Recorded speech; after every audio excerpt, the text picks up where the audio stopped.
Well, there goes the Daverhood.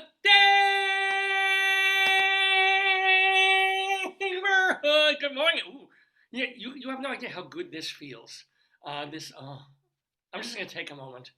Good morning. Oh, it is Saturday morning, June 29th, 2024, and you are here along with what we didn't call him Dusty. We decided to call him Sweepy McSweepFace.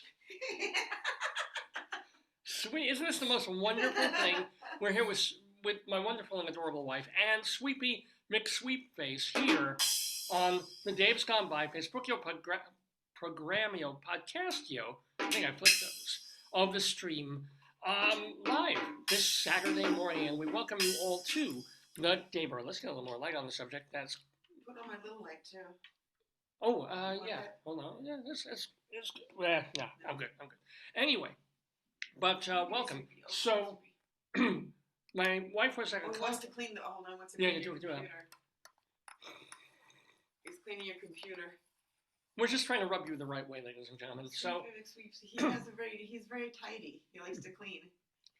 And you're lowering him. He's retractable. Isn't this cute? Look at it. He can, like most men, you can pull him really long or it gets really small. But my wife was at a conference locally. And at the bookstore, they had all sorts of stuff, a lot of stuff on sale.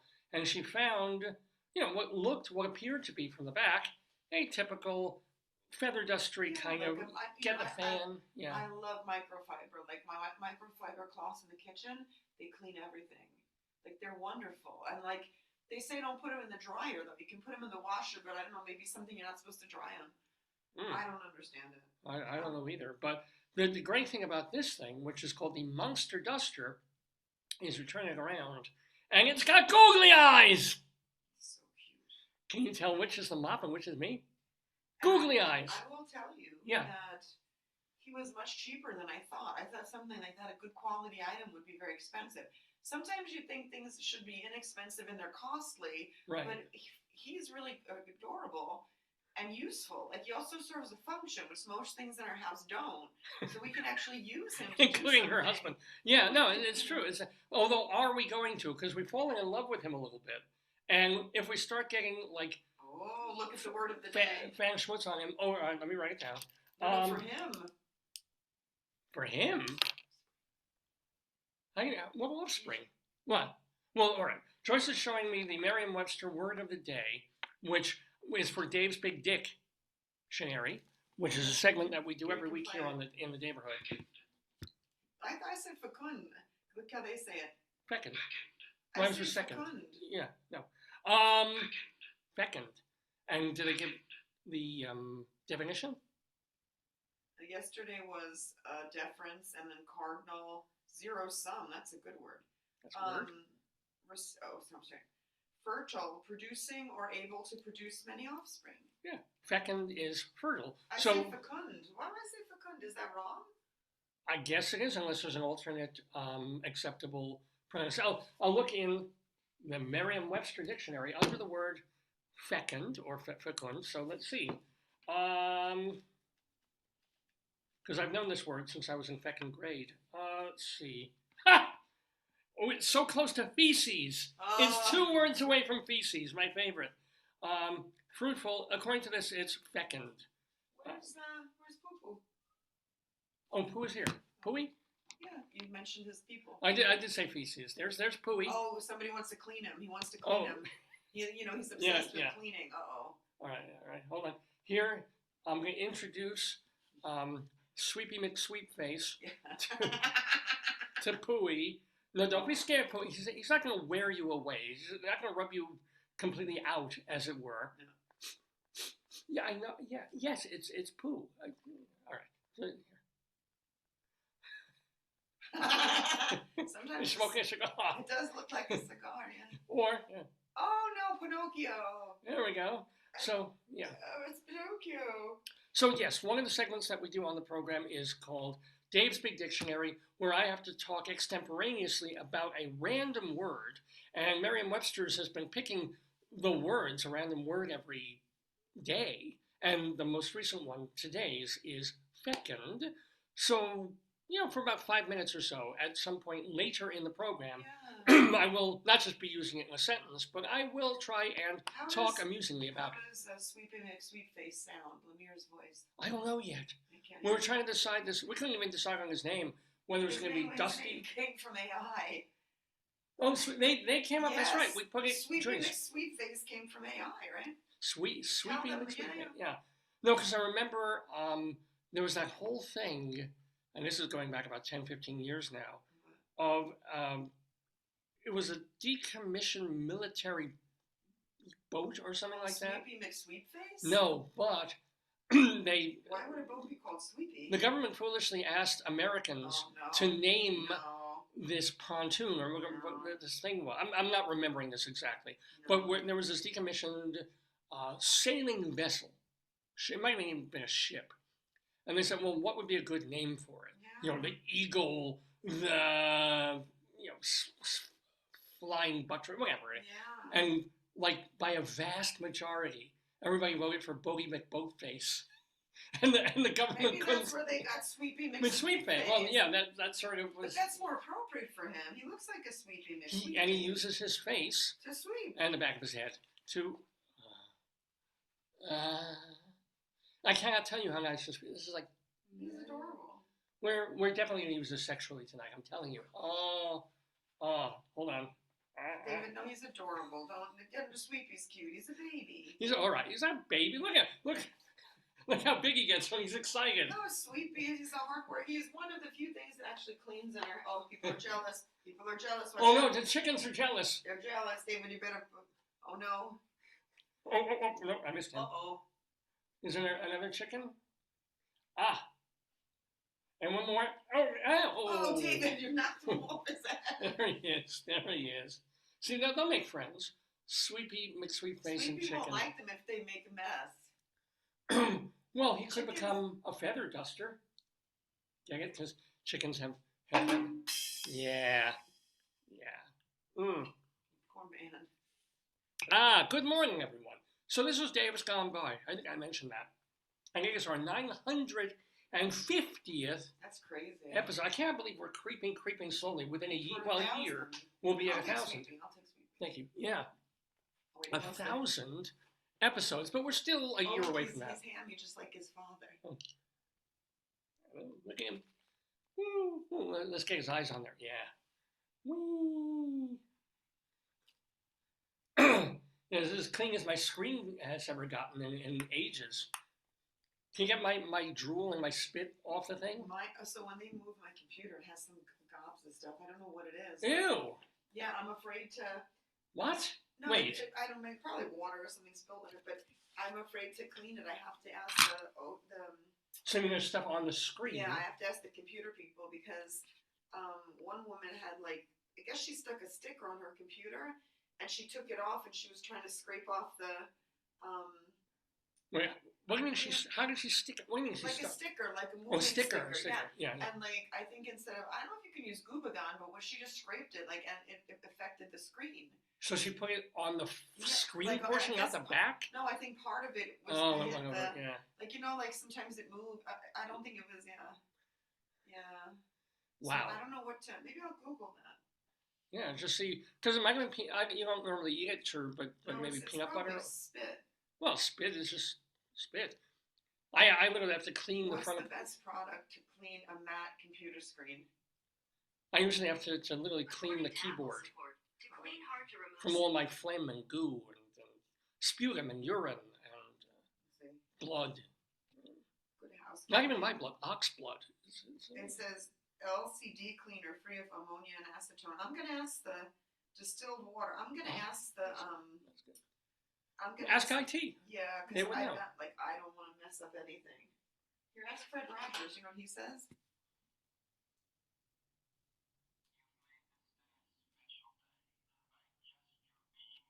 Oh. Thank you, Fred. Thank you ever so much, Fred I think Rogers. he was talking to. Fred Rogers is talking to Sweepy He would like McSweepFace. Sweepy McSweepFace because Fred Rogers was always about being responsible, taking off your shoes, putting your sweater, feeding the fish, cleaning your dishes, Raping the children, yeah. No. No, he never. would No, like he never. Sweepy McSweepFace a lot. Fred Rogers loved everybody. That's why we all love Fred Rogers, Even Sweepy McSweepFace. especially Sweepy Let me see McSweepy. if there are other products in this family. Oh yes, it's called Monster Duster. But there must be. What? I told them, I said, the person at the bookstore curates lovely products. And then for me, like, the person wanted a sweatshirt that was like $50, $60. I'm like, we have racks in the back that are like 50% off. Like, if you don't want the exact Yeah, do contemporary last logo. year's. Yeah. And it was beautiful. She got one who was a black sweatshirt with, Gang insignia. no, it had like Maryland flag. It was Oh, gorgeous. nice. Yeah. But it was like $70 originally. You know, because they do like. It's a markup. shirt. No, but they mark up. I went to the cleaners yesterday with a pair of pants that I bought at whether it was Marshalls or Kohl's. What? And there he is. Yeah. And Oh, the honey, yeah. honey. What the hell is? No. We need to check. What is that? Joyce is looking up Sweepy McSweepFaces, and there are other items kind of like it. What is that? And we may need it. Preening Clitters Covert. What? Present. Did you just help me present? Yes. Uh-oh. Okay, there's this. This is why I made that face. There's this. This could just be the LGBTQ version of Sweepy McSweepFace. What is it? No, it's not the same It's kind of cop. monster. I don't It's know. not the same. He's very cute though. Sweepy McSweepFace is higher. We paid much less. I paid much less. Good. Oh, look at that here. My wife is married to a Jew, so anytime we have, pay less, yeah. They're showing him in action.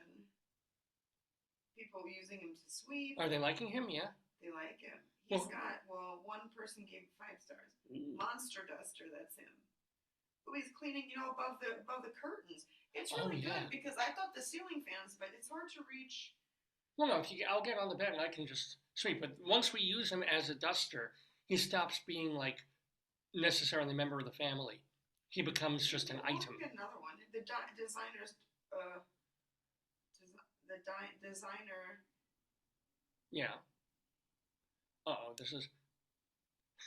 Oh no! Please, we need to see this. On the bottom, it said, "Show me a random product," and that's what.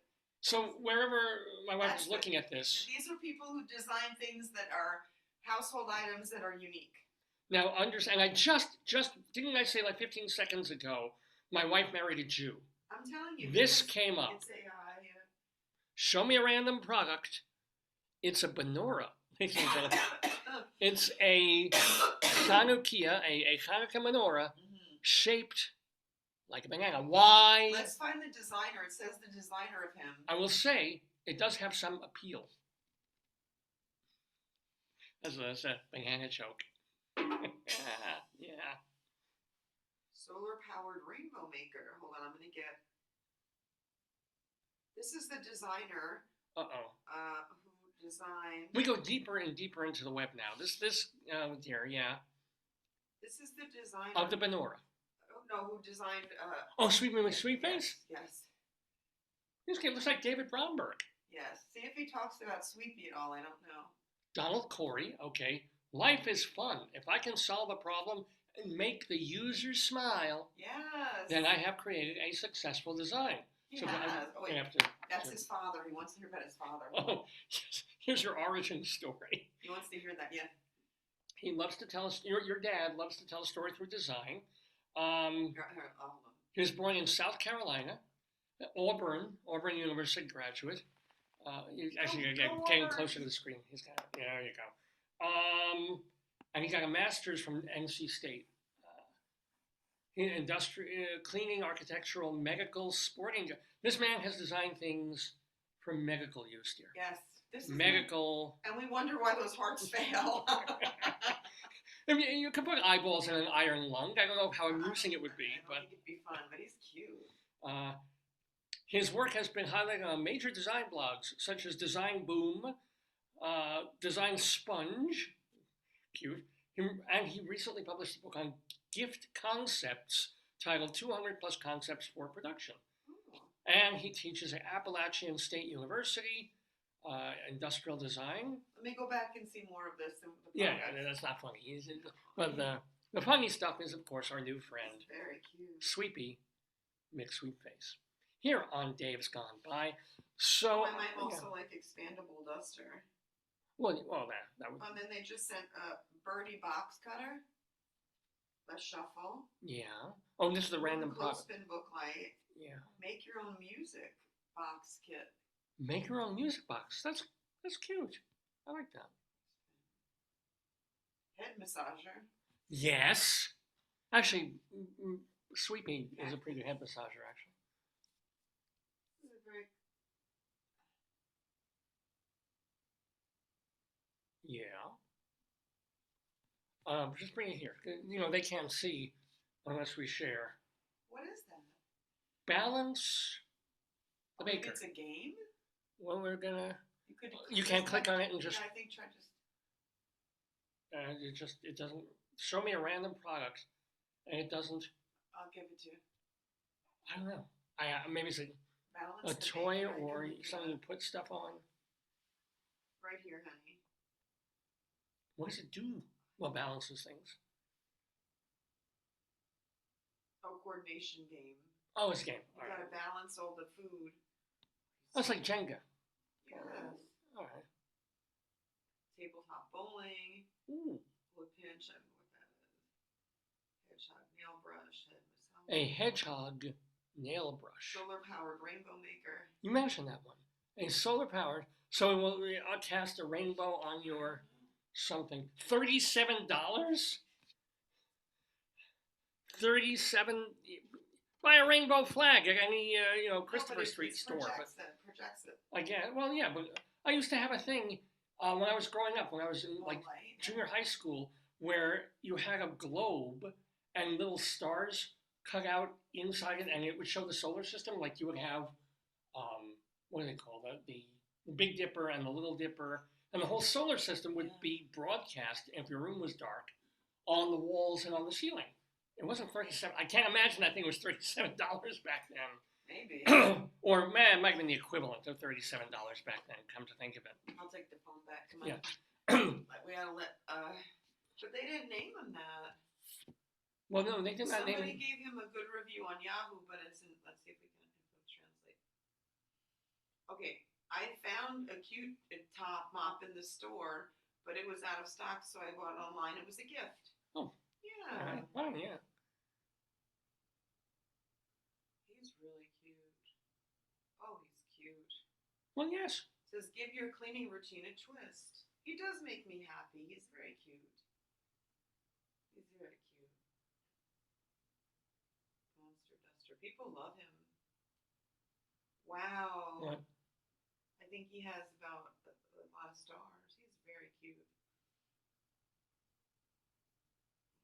You're cute. He's cute. She says this about about me, no, but about a mop. You're very My wife said, well, thank you, dear. Anyway, we have a cute show for you on Dave's Gone By today. So, among the items in our episode, which is episode 950, our 950th show It's crazy. since we began back in October of 2002, we mentioned Dave's Big Dictionary. Well, I'll speak about the word fecund. Also, we'll have Greeley Times, based on items that appeared in the police blogger up in northern Colorado. People who call into the police and say, there's something weird going on in the neighborhood. You need to check that out. And half the time the call is weirder than whatever they're reporting. So that's weird, public record. Yes. What is? Yes. Yes. Let me tell what's going to be on the episode, and then I will share. This was a 96-degree heat. We made True. All right. So we've got that. We've also got our Colorado Limerick. Excuse me. Colorado Limerick of the Damned, where we will go to Alice, Colorado. There's a place called Alice. Alice, right? Oh, that. Called Alice. So I've got a terrible poem about Alice to read to you. I think I can figure out what it rhymes with. Also, Bunion Watch, because I always show you the condition of my bunions. We'll do story time, Probably, I think it's going to be with Rabbi Saul because we have a book What's it called Shmegoogle. What is that? The idea is to create, and I think the author just created them, new Yiddish words based on all these new things. Is Shmegoogle Googling? Well, let me check. I think is Shmegoogle meaning you're going to Google? Oh, actually, when it's not in alphabetical order. Remember your friend who was religious called Google? What is it called? Google. Google. Yes, you say Google, he says Google. Google that. Shmegoogle is on page 11. I'll do this one, but Rabbi Sal will do more later. Is this a class? Do we have to open our books to page 11? A person so insignificant that when you Google their name, nothing comes up. What? That makes no sense. Like a Shmegegi or a Schmuck. What does Shmegegi mean? Bad? A loser, a nobody, a nebbish. Oh, so Shmegoogle means no Google profile. Right. No online profile. They have no, and then there's more explanation involved. So this guy, this author, Daniel Klein, has created, it's sort of like, remember, what's his name? From not necessarily the news. Rich Hall. Oh, yeah. And he had something called sniglets. Yeah. They were words that didn't exist, but should exist. Like they should, yeah. Yeah, because they were describing things that we don't have words for. Well, like these things when you wake up and there's like crust in your eye. He made up the optigoo. Oh, that's the word I always say optigoo. I have optigoo in my eye. All the time. Yeah. So he made those up, and I'm believing that this guy did the same thing. Would you say with that man Yiddish is fecund with ideas? He's fecund. He is. He is fecund to none. In fact, with his ideas. So we've got all that plus something that I've been holding in abeyance and meaning to show for weeks, but just have not had. You didn't say the book. Which was Shmegoogle. Oh, you did. Sorry. No. Back in, and I can't believe it's this long ago. It was half a year, but back at the beginning of the year, I was invited by my very good personal friends and friends of the Daverhood, Charlie Gross. He's cleaning you. And Leslie Hoban Blake. Thank you, Sweepy. Now you're clean. Now you're clean. To be a guest on a show I've been a guest on many times over the years, Two on the Aisle, when they were talking about. How many episodes do they have? Oh my God, they've been on for 30 years now, just about. Oh, but Charlie longer than Jeff. they've been married. Who was after Jeff? After Jeff was Leslie. Oh wow. Jeff was on for about 20 years. Jeff Goodman. Wow. Yeah. And then Leslie has been the co-host of the show for quite a few years now. So Charlie and Leslie co-host this theater review program, and they were going to do a kind of a special episode. For the Tonys? No, it wasn't for the Tonys because we recorded this back in January. Anniversary, maybe? Maybe.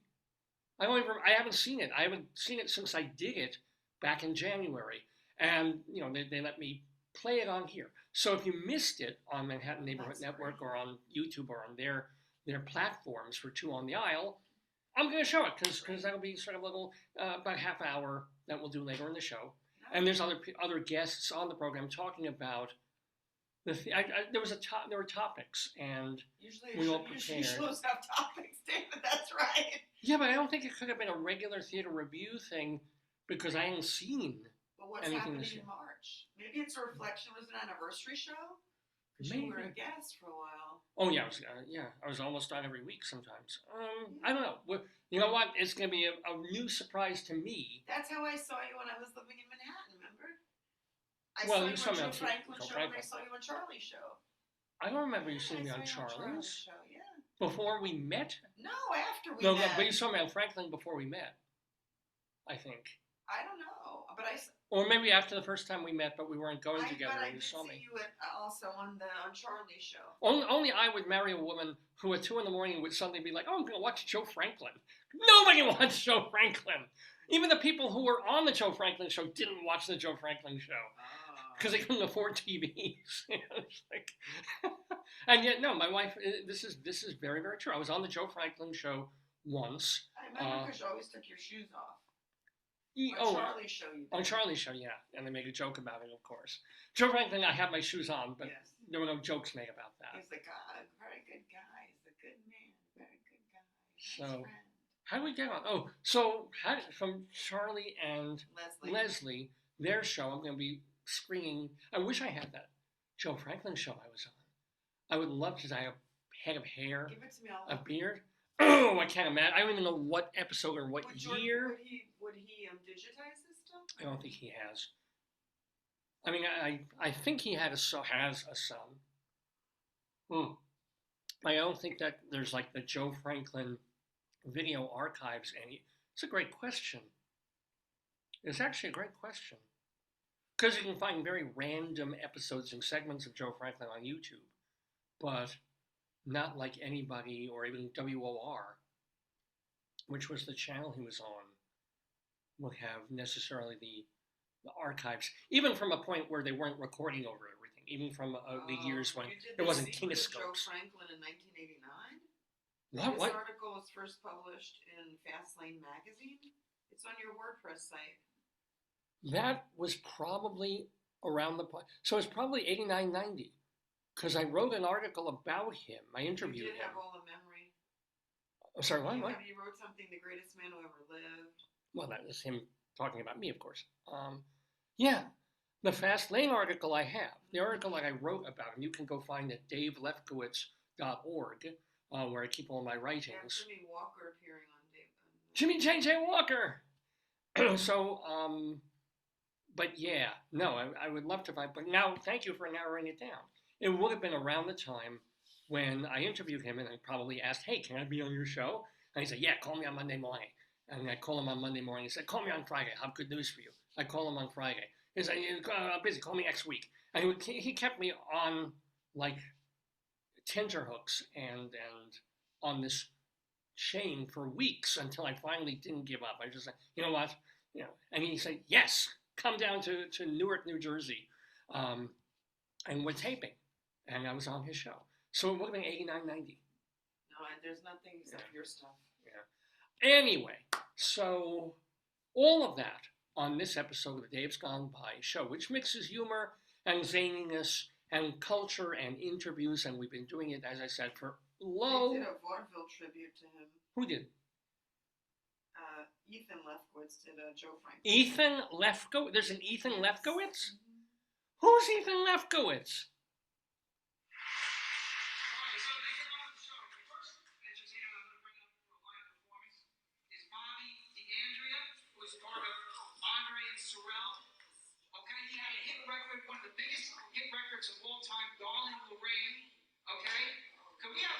All right, I guess that's the great Ethan Lefkowitz.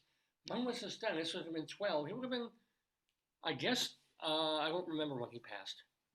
It was a few years back, but I'm not sure if, is Franklin there or is this post-Franklin and they're just remembering?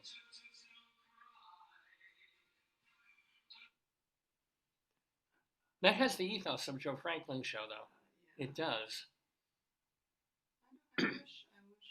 My friends are watching the Dave's Gone By program. Yes. Office. Oh, I was there. I remember what Joe Franklin's office looked like. That's a fire hazard. Oh yeah, it was insane. If you don't know, I mean, I'm not going to get into the whole who Joe Franklin was, but he was a long-running radio and then television host coming out of New Jersey, broadcast all over, I guess, the East Coast. And this was his. It turned out he had two offices. He had the office that he would have all his weirdos hang out in and keep his memorabilia. And then he apparently had another office that was actually really well organized. But he lived here. This was his place. This is how he kept it. It was absolutely crazy. Yeah. But he knew where everything was. Really? And yeah, and he could reach for anything and know exactly where he put it. I keep calling myself. Well, what do you call yourself? My phone. So, you're watching Dave's Gone By. Tropical Storm Beryl. Beryl! You can't show where it is. It says Tropical Storm Beryl getting stronger. Are we going to be affected by this? Sunday may be severe. I don't know. Wow. It looks like, today 5% chance, but in the evening, Sunday 70% chance of rain. We're going to have lightning and thunder. Ooh. Tonight. Thunder. Don't cross Beryl. Very, very frightening. Ooh. Oh, Tropical Storm Beryl. Tropical Storm Beryl! Oh, Beryl, let me go. So Oh, he's singing. Who's yeah, singing? Is no, that that's Greeley? me. It's not Oh, Sweepy I thought he McSweepFace. could sing. That would be lovely if he can sing. So what else? What else do we want to before we get into Greeley times? Do Before you we want get to into show them your new friend? yes, let's get back to that. Okay, hold on. Because my wife and I shop usually on Saturday or Sunday mornings, and we go to the same places, our usual supermarket and a couple of like Marshalls and Kohl's and what's the Home Goods. And this was a podiatry store that had this. I don't know why the podiatry store had him. And then, but there was literally a place where you buy orthopedic heels and things. They had a table out with frisbees. We should have taken some shit, and goodies on it and takeaways. It was so hot though. It was a hot Saturday or Sunday morning that we went out. Yeah. Literally over 90 degrees. And we just went again, and we're passing by, we're going through this mall court area. It's a big shopping area.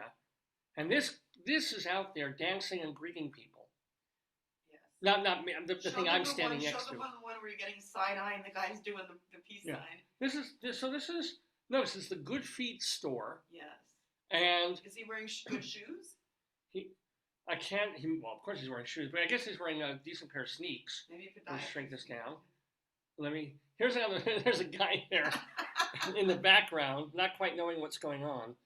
But my wife felt so bad for this guy because, he's out there and he's not just standing there. He's beckoning people to come on. He's waving. Like a fur helmet, Yeah. And he's got to be 5 degrees inside the costume. Lord. And I said, I hope you're giving him Brave some water because he's going to pass out. And then he kissed me on the cheek. Yeah. And that was the store owner, not the guy. But there we are. And that was the ortho heel. And the Orioles have, you know what, since this guy started dancing, the Orioles have surpassed the Yankees. You know why? Maybe the division. Maybe the Orioles are wearing those orthopedic things. That's it. They changed their footwear. Yeah. The Yankees kept their old footwear. They've been on a losing streak now. And, because they were having one of the best seasons ever. And now they're like back to sort of normalish. Meanwhile, the Orioles been playing pretty strong. Yeah. And it's all because of the bird, the mascot. Yeah. He's still no Gritty. Yeah. He's still not Gritty. Yeah. Anyway, what else to mention, to discuss? Want to let? Talk about you had the chimichurro. Oh my God! Yes, food. Because it's all about what David eats. It's really. But it's also people might want it. I mean, you ate your pastrami sandwich. Can I say where I got it? Well, because I can. Just don't say. Fine. There is a. They also pub. They have 2 food trucks. Yeah, why don't you they have tell? many sites.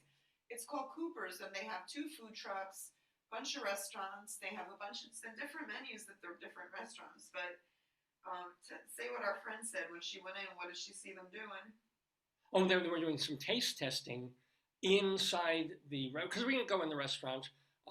It was nice. Yesterday was a nice day, and we sat out at a table. It was in the 70s, not the 90s. Yeah, seriously, it was lovely little canopy. So we took a table outside, ordered in, and when our friend went to use the restroom, she noticed that there was like guys checking out the menu, tasting something new, probably tasting their special. Talking about the foodies. So me, I like to try new things or something that isn't.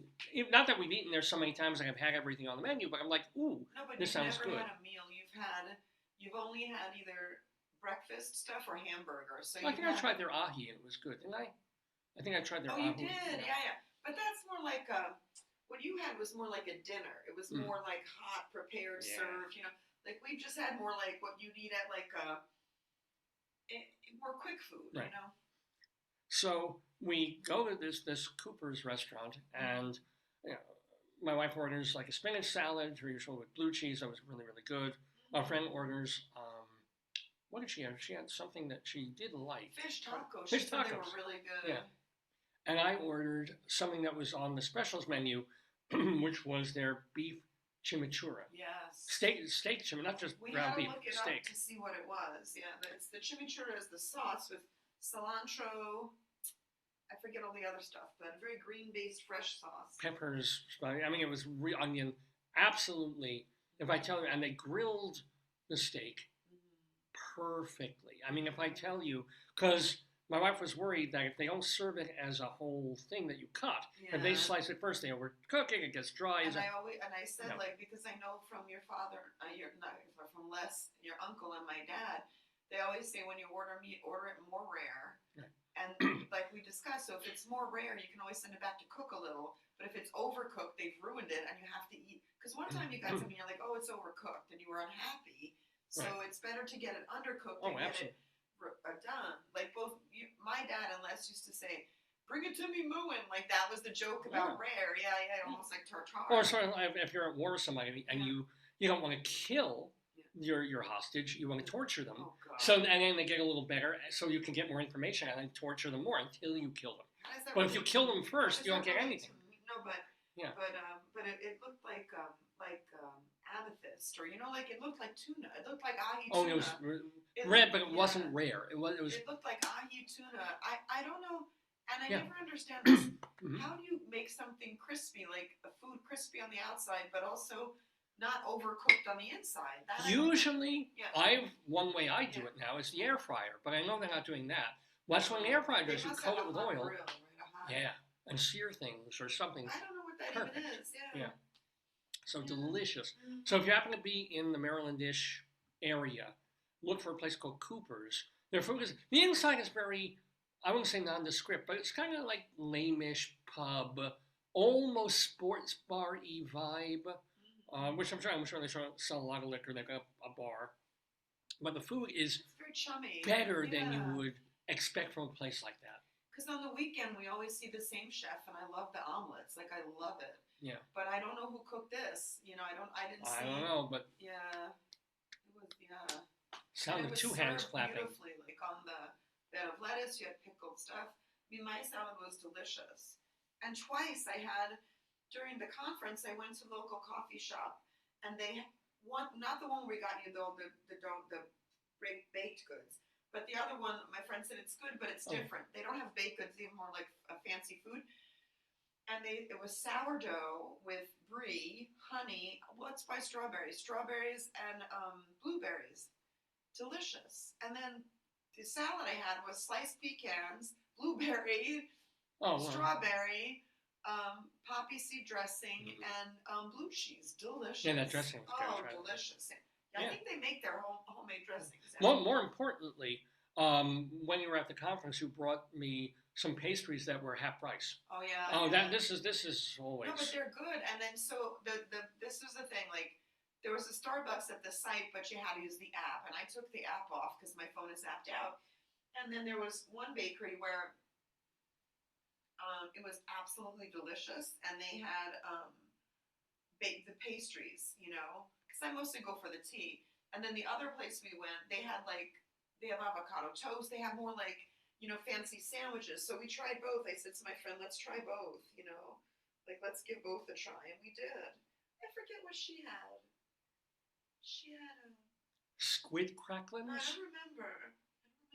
Oh, we went to the farmer's market too on Thursday. Oh, I didn't know that. Downtown, we went to the farmer's market. How was it? It was hot like heck, but they have jewelry, they have vegetables and fruits, they had a Annie's. I have looked far and wide for a jewelry farm. Yes. Uptown, downtown, because yeah. I've tried to grow my own jewelry. Nothing. I think the thing is, it opens 10:30, so it's not next week because of 4th of July, but the week after. But you got to go early. It starts 10:30 to 2 something. We were there like midday, and we couldn't stand the asphalt. I couldn't go look through the vegetables because I was like. Well, it was also we went through a heat wave of about 10 straight days. Yeah, I couldn't look. It was horrible. My poor friend. I was like, and I took the card. A woman had nice jewelry, but I couldn't. Well, but I didn't know they had it down. So good. It's every Thursday. Yeah. We'll do it, and we haven't been this year to. The local farmers one is pretty. This one has more. This one has nothing. No, the one that we're going. The one yeah. Then we have a local farmers market about a mile from where we live, and half the time there's like one stall. It's like here's a cucumber. No, this is a nice one. Yeah. They had squash. They had big tomatoes, like beautiful stuff, flowers, like food. But I was like, we couldn't. Now, do you want to talk about the conference, or you don't want to? But it was too hot for us to. I said we can't like you need to really look at the fruit and vegetable when you buy it. You can't just grab something. So I was like, we didn't, and we were both exhausted, so we just went back to the office. Oh yeah, no, I You can't know, say I blame you. I can't believe. Can we say that where our friend went? Because we've been there already. But one of their trip, their happy little what shall we say, local color, yeah. pun intended, I guess, Oh yeah, thing is no, going to the what plantation. had been, what is still, Yeah, it's like a slave. It's not still plantation. a working slave plantation, Yeah. but Ridgely Farm, or what like Hampton Farms, Yeah. founded by the Ridgely guy, who was this horrible, cruel slave master. Owner, Yeah. Or enslaved people's master, if we're using correct terminology. It's painful for me because, like I said to the group, I can't see people jogging around like a slave plantation. Right. Like it's so like it's just it's too like I know like kids when I grew up in of course Queens and a lot of the kids hung out. They did drugs. You know, they had like stuff. They did stuff in the cemetery. But I often found it like just morose. But I know why they did it because it was space and they were away from. It's night and it's like, secluded. It's just no, but I mean even going there on weed again. We went there last year on a brutally hot morning. Yeah. But I'm just going into like this thing that looked like a cross between a garage and a sub basement thing. And it's like, oh no, this is where a family of slaves lived. Yeah. I mean, smaller than this bedroom. No, but also they my friend said that they did. Her dad, I think, was an iron worker, but they did smelting and like you're basically you have to heat metal to make metal liquid. You know, you have to heat that like it's like I don't even know the temperature. So you're dealing with like scalding metal. I mean, it's not like agriculture is abusive, right? But dealing with something like that is caustic and it's like mining. It's like forcing people to mine. It's even worse to me because mining you're underground and you're doing stuff, but that's something if you touch it or it's like you're gonna scald yourself. I mean, it's like I can't imagine the. Yeah, I didn't want to go to that part. Well, no, but it's just kind of funny. Like you come to most of the conferencees, the people who were there. I mean, they were at the conference. There were meetings, there were seminars, workshops, all this sort of thing. And the one day they get out, it's like, hey, you know what is around here? Not a beautiful park, not water slides, not. One woman I should show you. So she sent me an image from the Museum of Innovation, the one near Bayview near Hopkins. Oh yeah, it's beautiful. But you got to book the thing with that museum. Well, it's a conference. You can book. No. You got to book a day and time for the Museum of Innovation. You can't just go. No, but I'm saying you can tell people. If you're a conference, you can say, "Hey, we have groups. Can we get a group in here?" Yeah, that's where we should have gone because it would have made sense because it's an innovative conference. And also, innovation, right? Yeah, but so, yeah. I didn't plan it. Well, no. But I'm saying like when we would go with the American Theater Critics to places. The 2 years beforehand. The organizers would say, hey, we want to bring a group to the local museum, the art museum, the culture center. They make the inroads and say, hey, can we get a big discount or let us in free because we're critics from around the world. They could have booked like a group rate or something. Yeah, exactly. But I didn't. It wasn't my thing, Like everybody, I'm sure that like. Everybody. It's like everybody can critique it, but I'm sure it's very hard to organize that. Like I would not want to organize a conference of any capacity because you can't. It's a lot, But I have a story. At least nobody got hurt. My thing is like during a conference, people could, get sick or get hurt or but everything was fine. So that's thank God. Yeah, thank God. No, but this is a story that goes to the kinds of stories I was telling in Miracle of Long John in the very beginning of the play. Oh, no. I had one of those moments. I think it so typical of me. Okay. This is so me. So we had a friend this past week coming to stay with us for the conference. Wonderful woman. Absolutely brilliant, really smart. Did you make Fuffy? You did burpee? No. You wore her clothes and start dancing? Yeah, and this is going to be germane. I'm bringing this up very specifically. Because, of all things, they bring these people to the African American, the slave originally thing. This is an African American woman, your friend, right? Yeah. So, and she's staying with us. Lovely lady, I mean, the cleanest guest you're ever going to. She was sleeping in a room we didn't even know she'd been there. She was like, it was cleaner when she left. Yeah. And we cleaned before she came, right? Because we were vacuuming. We didn't have, unfortunately, Sweepy McSweepFace at that point. He likes cleaning. He does. He likes cleaning. So I'm vacuuming. My wife is doing the toilet, getting the bathrooms clean. I got the glamorous job. She's dusting and organizing things. Yeah. We keep our house pretty neat. I was Swiffering. I Swiffered. Yeah. He doesn't like Swiffer. He doesn't. Swiffer's the clan that he doesn't really get along with. Yeah. He's kind of tilted too. I know. I told you. I showed you last night. He's a little off. Yeah, of course. Like everything in this house, he's a little off. So I've gotten, I've cleaned, my room doesn't really get, my office doesn't get, but I'm going through the living room and and making whatever in the day or two before she gets here, so that she comes into a really nice, clean. You always do that. You always make the extra effort when you have a guest, so they don't think you're a slob. Yeah. We can never do that in other places we live because I had all these CDs and books and records and DVDs and whatever else, so that as neat as I want it to be, it always looked like I was slow because it was clutter. There was no place to put all the stuff. Yeah. But now that we live stuffless, everything is like, hey, there aren't 3,000 books to hide somewhere. Mm-hmm. We don't have any books. They're all on the computer. Mm-hmm. So, and she comes, and here's the backstory. I've also been watching. Oh, remind me. We'll get that. So, in the weeks leading up to now, I've also been trying to watch more movies because I'm going to be teaching movie class again. Yeah.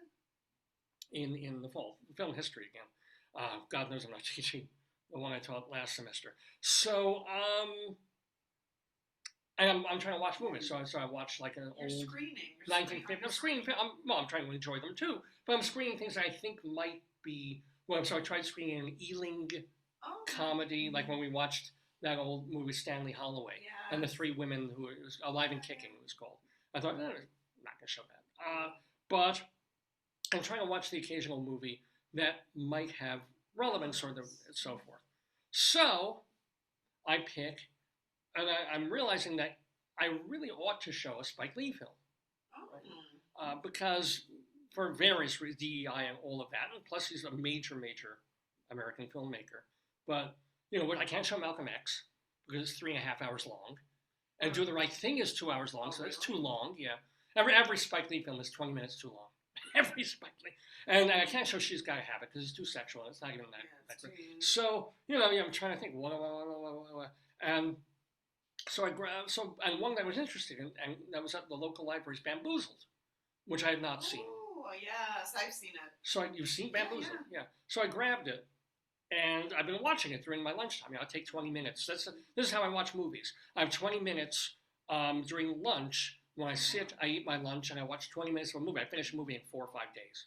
That's great. So I'm watching Bamboozled, and it really falls apart in the last third. But it's good for a while. Yeah. But I know Do you have to show the whole thing? For history, I guess not. But it's not really pieces. Pieces. No. I do pieces during the silent era and the early, but after that, you kind of, have an hour and 50 minutes, you want to show a movie. And you can't just say, we're going to watch half of it. You watch half of it at home. Because apparently that's not the. So I'm watching this. And so we've got the living room all clean, all clean, everything. And the bed made because we have a fold-out sofa couch. And our guest, whom I've met once, when she visited a year ago. Oh, that's right. Yeah. Because we talk all the time. You're not on the calls. Yeah. And I'm proudly showing her around, our house because it's a nice house and we cleaned it. You always want to show off when it's nice and clean. You want to be like, hey. When she was only downstairs. When she came, they visited. She was in the living room. Yeah, she'd never seen upstairs. So we show her to her, which is normally our upstairs living room. We turn into her bedroom. Yeah. And, the nice window, the curtains, and you can see out into the yard. The mattress topper is comfy. Good. So, and then we gave her a mattress topper, and we made the bed, and it's nice, and we got everything clean and nice. And as, after she leaves the room when I'm you know, standing there and you know, we're bringing her to the other room and you're giving her the rest of the tour of the house. I look over at the TV, and by the TV is the DVD box for Bamboozled. With the cover of Bamboozled is two black men smeared with blackface and big red lips like minstrels. Yes. And I'm like, we have a black guest in our house. I'll tell you, The David, one film. but I'll tell you, David, most people so women know what sexism is. Anybody who's racialized as African American or Hispanic or Latino or Latina has experienced racism or seen it. It's not going to be like, wow, that's whatever. No, but I know. But of all the millions of, I have also a copy of this film that I'm unbearable. It's called Jean Dielman. It's 4 hours long of just this French woman. You know, I could have had that one out. I could have been watching that one the last week. I could have been watching. But she knows your teach film and you're looking. I guess, I hope. But I was like, oh, and that particular, it could have been any other Spike Lee film, except she would have thought maybe I was pandering. I was like, oh, yeah, you're watching Crooklyn, honestly, are you? David. Yeah. She knows it has nothing to do with her. It's you. It's just your film thing. I mean, it's also just my life. That is so me. Now I'm trying to make everything sort of perfect and be like the guy, and then it's like, hey, there's a black woman in the room. What movie? Oh! We're with your cousin. Remember your cousin that when they weren't supposed to say anything about bleeding, and you said, who has the bleeding thing? And she's sitting looking at me. I'm like, oh, God. That is me. If I could have shrunk within myself. Yeah. They're like, whatever you say, don't talk about it. The mother told you this in confidence. She's got this bleeding thing. And they're doing cable in our house, and she's sitting with me on your bunk bed in your office. And I'm talking to her, and then you go, hey, wait a second. I was like, who do we know who has the bleeding anus? And I'm looking literally at her. I'm like, oh, God. And she just looked at me. I was like. And I literally had no recollection. And you said it again. You kept saying it. And I'm like, no. And this you're like, is Joyce, like, my life. Yeah. Literally, I am the focal point for embarrassing. I'm Larry David. You know, without the redemptive. You're David. Without the redemptive wealth. I'm basically Larry David without the money. Oh gosh, but yeah, that happened this week. Are we going to do Greeley Times? You said we're going to do it. Yeah, of course we're going to do Greeley. But there was one other thing you brought up. The we showed them the Astro potatoes last time. So cute. So yes, let's do. So we have Dave's Big Dictionary coming. We have Storytime. We have our Colorado Limerick of the Dam, where we're going to Alice, Colorado, and Bunion Watch. Oh boy! But before and my appearance months ago on the Two on the Aisle Theater Review Show. But before we get to any of that, the phones are already ringing off the hook because it's telling us that we have a segment called Greeley Times, based on real phone calls that come into the Greeley and Weld County Police Department. Well, those calls, let me just do a search here. The funniest ones go into the newspaper, and the funniest of the funniest we talk about on Greeley Times.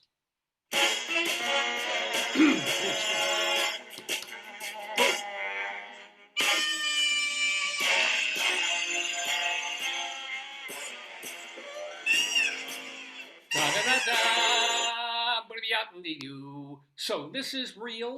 These are absolutely authentic, except they're stripped of the identifiers by, I guess, the police department gives it to the paper, and the paper says, okay. Just make it up. Oh yeah, that could be true. We don't know if these are true, David. You know, the cops have to make a quota, and if they don't do enough stuff, it's like, okay, there's the horse near a fence. We'll put that one in. All right, and thank you, by the way, to Chris Bolin, who is the person who compiles these for the Greeley trip. Okay, let me get the poo phone. Hello, where are you?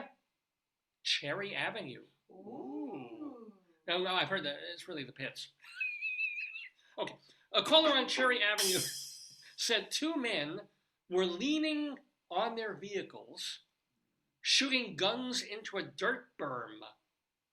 What's a berm? Isn't that? I love that word. A berm is a protective, often raised dividing line. So it's kind of like you've got like a curved thing, and then you've got some dirt sloping. Is it like a speed hump? Sort of.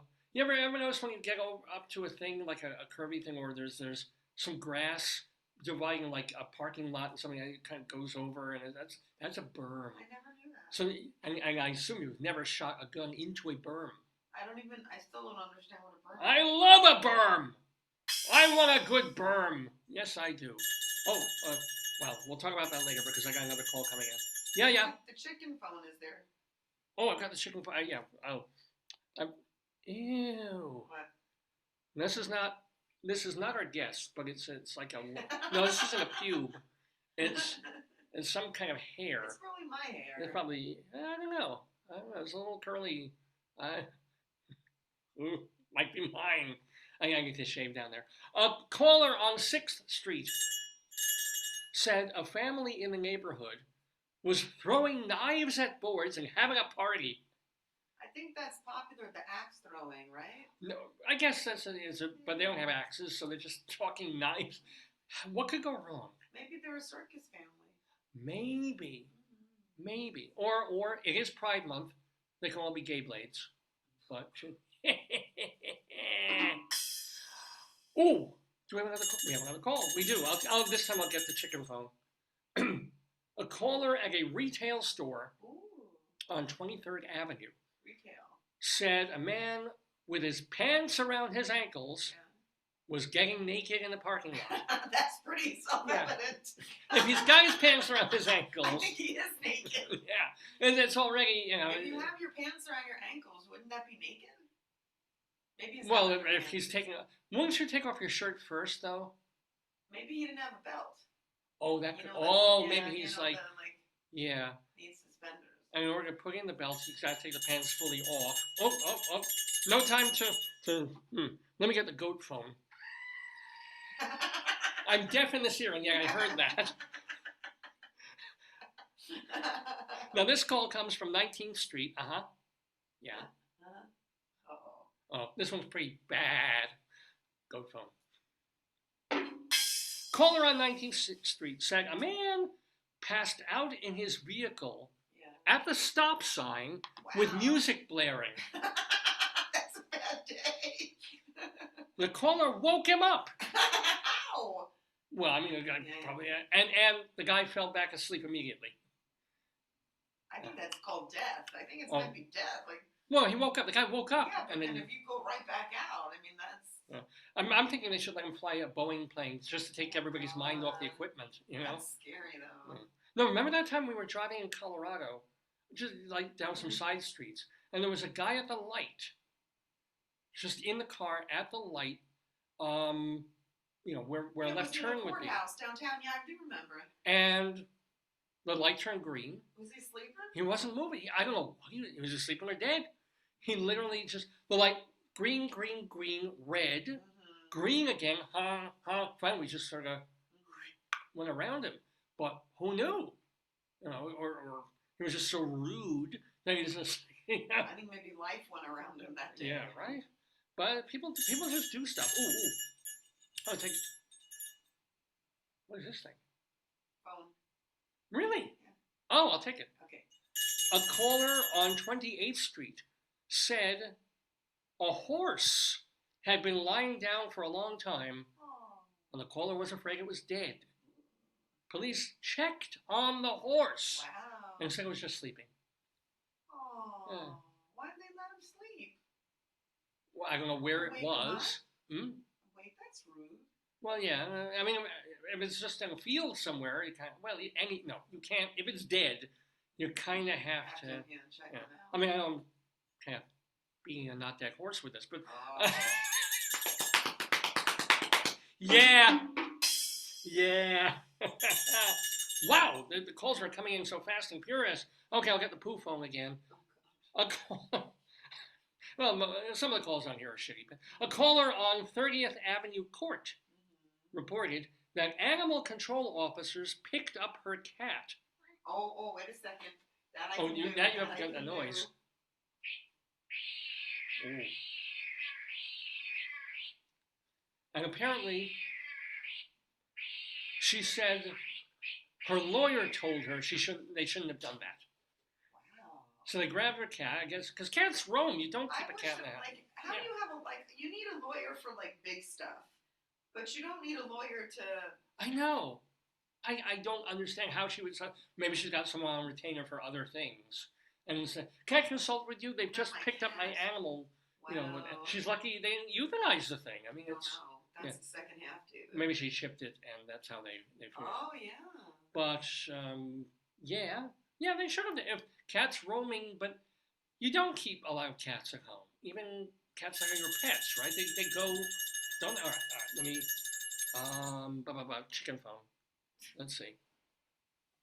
A caller at an unknown address. This is one of the unknowns. Here we go. Wanted to report a missing person before she started accusing the call taker of harvesting her son's organs. Oh God! Wait, what's their blood type? I'd like to know. If there's organ harvesting, I need to be on that list. I know, right? We could use. I need to be on that list. But hold on a minute. Yeah. The caller. Yes. The caller is accusing the dispatcher yes, of harvesting organs. They always are the ones who do it. The I know. dispatchers are always the ones looking for organs. I thought it was just panos, but apparently organs too.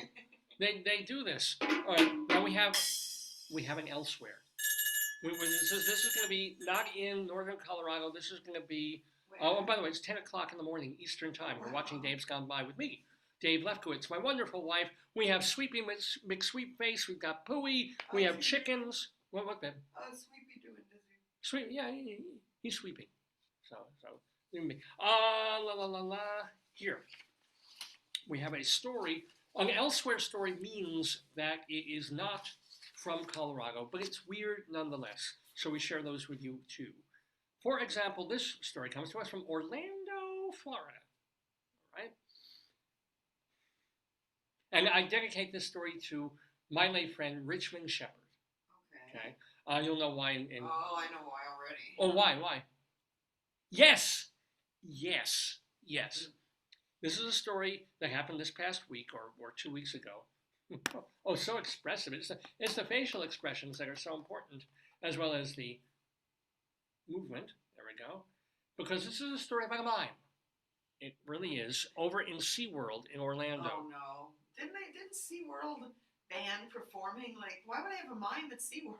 Because they don't have performing dolphins anymore. They need something. Well, They get rid of Tillicum because Tillicum killed like 7 people. The last 3 people Tillicum killed was with an AR-15 rifle. I don't know if you know this. It was horrible. A beloved longtime SeaWorld mime claims he was. Isn't that an oxymoron? A beloved mime. I mean, Richmond Shepard are fine, but yeah. I don't know. I guess people like it. You know, if you've never seen it before, it's exciting, right? And if it's new to you, I mean, there's schools of mime, right? If children are too young to be scared off by how awful it is. Isn't Marcel Marceau is the... Oh, he's the great... Yeah, of course. And actually, Bill Irwin and Robin Williams started off at the San Francisco Mime School. Yeah, absolutely. Okay, so there we go. Yeah. But this is about not one of them, SeaWorld mime, who claims he was fired from his position following a disagreement with a security guard. This story isn't that funny, except it's about a mime. But what was the disagreement? Well, he said he was never allowed to share his side of the story with his bosses. Because he's a mime. Yeah, that's right. He's a mime. Yeah.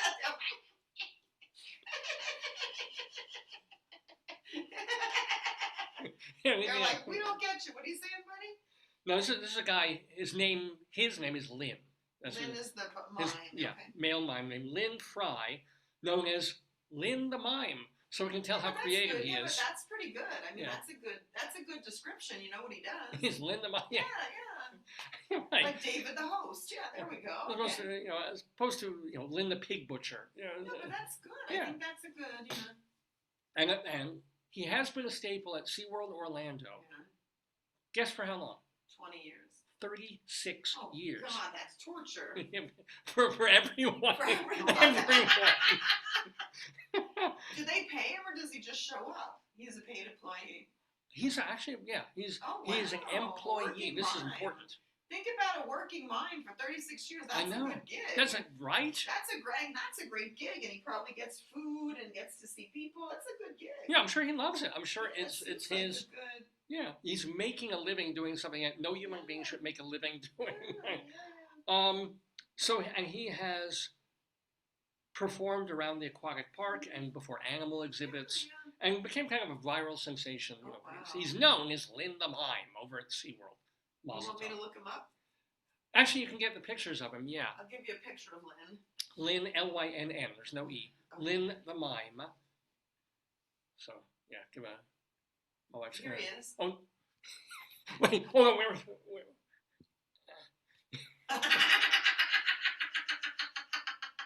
He's this guy. You can choose which one you think it is. Hey, where's Sweepy? Oh, Sweepy's there. Okay, yeah. I was going to... Here it is. Walking against the wind. Trapped in a box.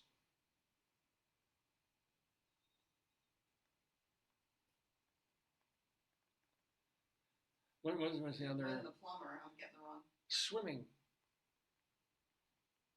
Lynn the mime. Oh. No. Oh, the expression on her face just says everything, doesn't it? Well, I mean, you can't see it, but yeah. Oh dear. Let me see. It was a picture, but then they're doing video. Oh no. Oh. Oh no. Here, ladies and gentlemen, is, well, yeah, this is without, well, there's one with makeup, but here he is. With makeup. Where did it go? Give it. Yeah. It's, he looks like Richmond, everybody looks like Richmond Shepherd when they wear the mime makeup. But he's very thin, he's very gaunt. Because he's got to be in his, like, 60s, 70s at this point.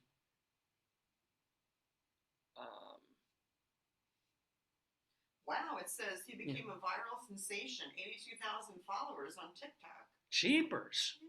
So the man, really, you know, he becomes a thing that you do enjoy seeing at SeaWorld. You're tired of looking at, you know, fish going back and forth, and all these educational exhibits. You want some guy who's clowning around and taking pictures with you. He makes fun of the people. Yeah. That's also a David Shiner kind of a thing, yeah. See, like here he is making fun of the guy with the backpack. He's like following him and, you know, making fun of like, there you go. He makes fun of the tourists, I guess, like, you know, when they're walking through, like carrying stuff and. So yeah, he does what he does. You know, mimes can actually be funny. They really can. And apparently enjoyable and go viral. 82,000 followers for this guy. But last month, Lynn Fry was let go from his position and told he was not allowed back on SeaWorld property. I wonder how much money he made as a mime. Oh my God, must have been in like the high teens. They have one of them dressed more than I make. Yeah. They have one of him dressed as Waldo. That's cute. Where is Waldo? What happened though? So here's the deal. A security guard reported him to Human Resources. Here's the story. Fry said in a TikTok post, quote, "I am no longer at SeaWorld, and this was not my decision, it was theirs." He said it took him a month and a half to share the news because he wanted to make sure, quote, all his duckies were in a row. Oh. If spending his life as a SeaWorld mime, I guarantee his duckies, not quite all in a row. He then told his story on this TikTok video that, at least when I was checking this out, had already been shared 3 million times. Fry claimed he drove into work with his bicycle, because, you know, hanging off the bike rack on the back of his car. So he drives to work, but he's got a bicycle that he uses to get around the park. Of course, it's a big space. Just like he has done every day at the park for years and years and years. Yeah. After parking his car, Fry rode his bike past a security checkpoint. Yeah. As ever, he waved to the guards and made small talk with them. But then one guard, one with sergeant bars, shouted, "Hey, come here!" and told him, "You're not allowed to ride, or it's a bicycle on park property." Because apparently, I guess, as a safety issue, you can't have people just zipping back and forth. They do this on college campuses too. Yeah. But he's been doing this for years. He's an employee. And Frey told him, "Look, I've been doing this for years." But the guard was adamant. So then Frey says on the video, you're not allowed is not an answer. I want to see paperwork. I want to see, you would appreciate this. Yeah. I want to see the Where's the rules. I want to rule? see the book. There's nothing. No rule in the SeaWorld handbook. Now, the security guard allegedly then told Fry to park his bike at a bike rack and walk. Mhm. But Fry says there was no place to park because the bike rack was filled with other bikes. So, which is kind of a clue like everybody else parks and walks, Yeah, right? yeah, yeah. But he said, no, but I usually park in my dressing room. I've been doing it for years. But Fry walked away and he muttered as he passed the guard, yeah, give a guy at sergeant bars and it goes to his head, or something to that effect. Yeah. That's when, Fry says, the security guard complained to HR that the mime had cussed at him. I wonder if that's the word. That the mime had cussed at him. Wow. Well, how does a mime cuss at you? No, they have to, yeah. He threw Fry's bike and bragged he was going to get Fry fired. But don't they have cameras at SeaWorld?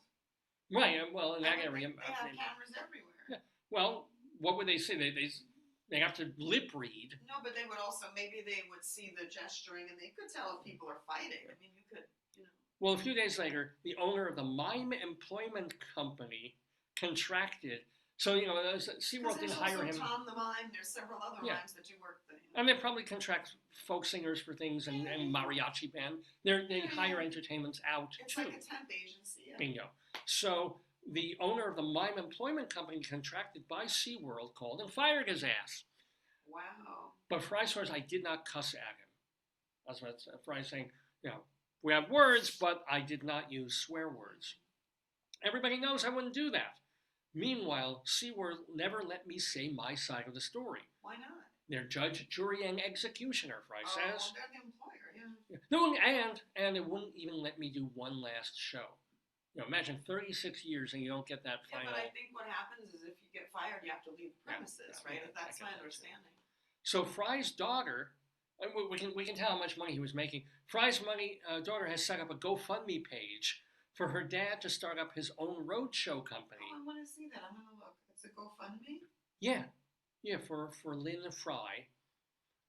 And TikTok viewers are writing things like, patrons at SeaWorld should chant, Lynn the Mime, before every show.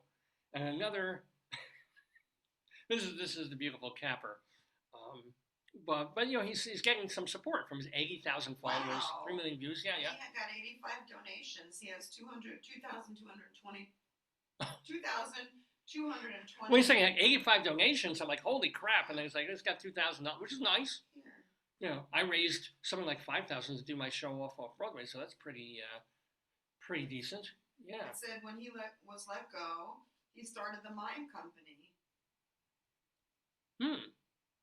Well, and he's got 2,000 will get you. He wants to buy an RV so he doesn't have to stay at Airbnbs for the hotel. He can do real. That's all right. Yeah. That's smart. And without any income, that seems to be a little difficult. I hope you can all help this sweet, wonderful man who devoted his life to putting smiles on people's faces. Thank you for taking the time out of your day. And here he is. I told you, he looks like Richmond right here. Oh, Any gaunt, sort of older man is going to look like Richmond Shepherd in mime face. Oh wow, yeah. But the great thing about all this is, with all that going on, and him doing his TikTok videos and stuff, one TikTok patron wrote, he sure does talk a lot for a mime. It's kind of wonderful. But anyway, that's the story of Lynn the Mime. Yeah. One person said, my family visited the park countless times with annual passes when I was a kid. Oh. You were truly such a highlight. I can remember laughing every single time we saw you perform, a real artist and a master of their craft. And one security guard with like a hard-on for power. But we don't know what happened, right? Like my nana would say, you don't know. There's two sides of the story. Yeah. So even the most composed person may melt down. Even, we don't know what it is, like what that thing is. You know, I mean, there's probably two things. There probably is a rule about, hey, because there's hundreds of people walking around all these things, you don't bicycle. Or maybe they put a bicycle path in somewhere as opposed to just places. But he would say, look, I'm an employee. I've been doing this for X amount of years. I can do this. But it could have just been that they went to HR and they found out if he needed some kind of pass or. Oh right, yeah. Or you know, or maybe there was some kind of thing they had to do, but it didn't have to Yeah. escalate. Yeah. But you know, these things do. You At you least imagine they, if I was the at bicycle least guy. they didn't feed him to Tillicum. I'd be like, you can work, but you have to work on the back of Tillicum. Yeah. You have to get in there in the crab and lobster tank Yes. naked. So it might have been a win-win, but Well, lose-lose, really. yeah, it's SeaWorld loses because they have this popular performer who makes people have a good time, and he loses because he had a obviously fairly low-paying job that he loved and that he did well. well. Not necessarily, but I mean, if he wants to buy an RV, they want 10,000. RVs are expensive. Okay, RVs and setting up a company, but it's not, Yeah. he obviously didn't have a lot of savings from working 36 years as a mime. No, You know, he I don't even fed think, himself. I don't even think it's that. I think they want to.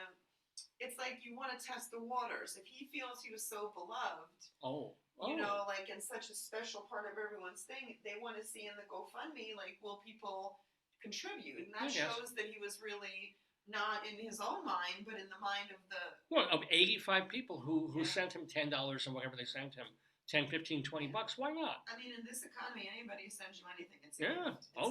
And by the way, if you want to send me money, remember my email address is davesgoneby@aol.com. davesgoneby@aol.com. I don't get paid for this, but I have servers that I have to have stuff uploaded to. I pay for all the websites and for the bandwidth on them and all of that. It ain't free. So $2, I'll take it, and I promise to use it for the show. We'll buy beautiful, wonderful props like Sweepy McSweepFace. You know, he was cheap, but he wasn't free. Nor was Pooey. Pooey came out of a children's game. We had to buy the game to get Pooey, so that cost it. Things cost. As a matter of fact, I had a conversation with my web hosts last week. This inadvertently came up. Guy from my web server, web host people, Bluehost. I'll say that. Bluehost called me instead of my waiting on the fucking phone for half an hour to talk to them about problems. Because recently, I don't even want to say it, everything's been fine. Everything's been great. I had all this trouble uploading for weeks, and it was awful. And I'm trying to find the one tech person who can actually help you, as opposed to someone who makes this suggestion or pulls you through these hoops and does it once and then it doesn't happen again. You find the one fucking person who can actually solve your problem. And you're like, whew, right? And thankfully I did. But then the guy calls me and he says, well, you know, you're using a ton of space. Not like bandwidth stuff. Not really. Not in terms of I'm not live streaming off of Bluehost, but I am uploading. And I told him I do a podcast. It's been a video podcast for 7 years now. Every single episode runs between 3 to 4 gig. Every episode. Not to mention all the other stuff in the audio clips and the smaller clips. Well, and he said, oh, okay, yeah, because normally, you know, average person might have something like 100 gig. A total. That's a lot for a regular person. You're using like 1,300 gigs so far. God. It's like this massive thing.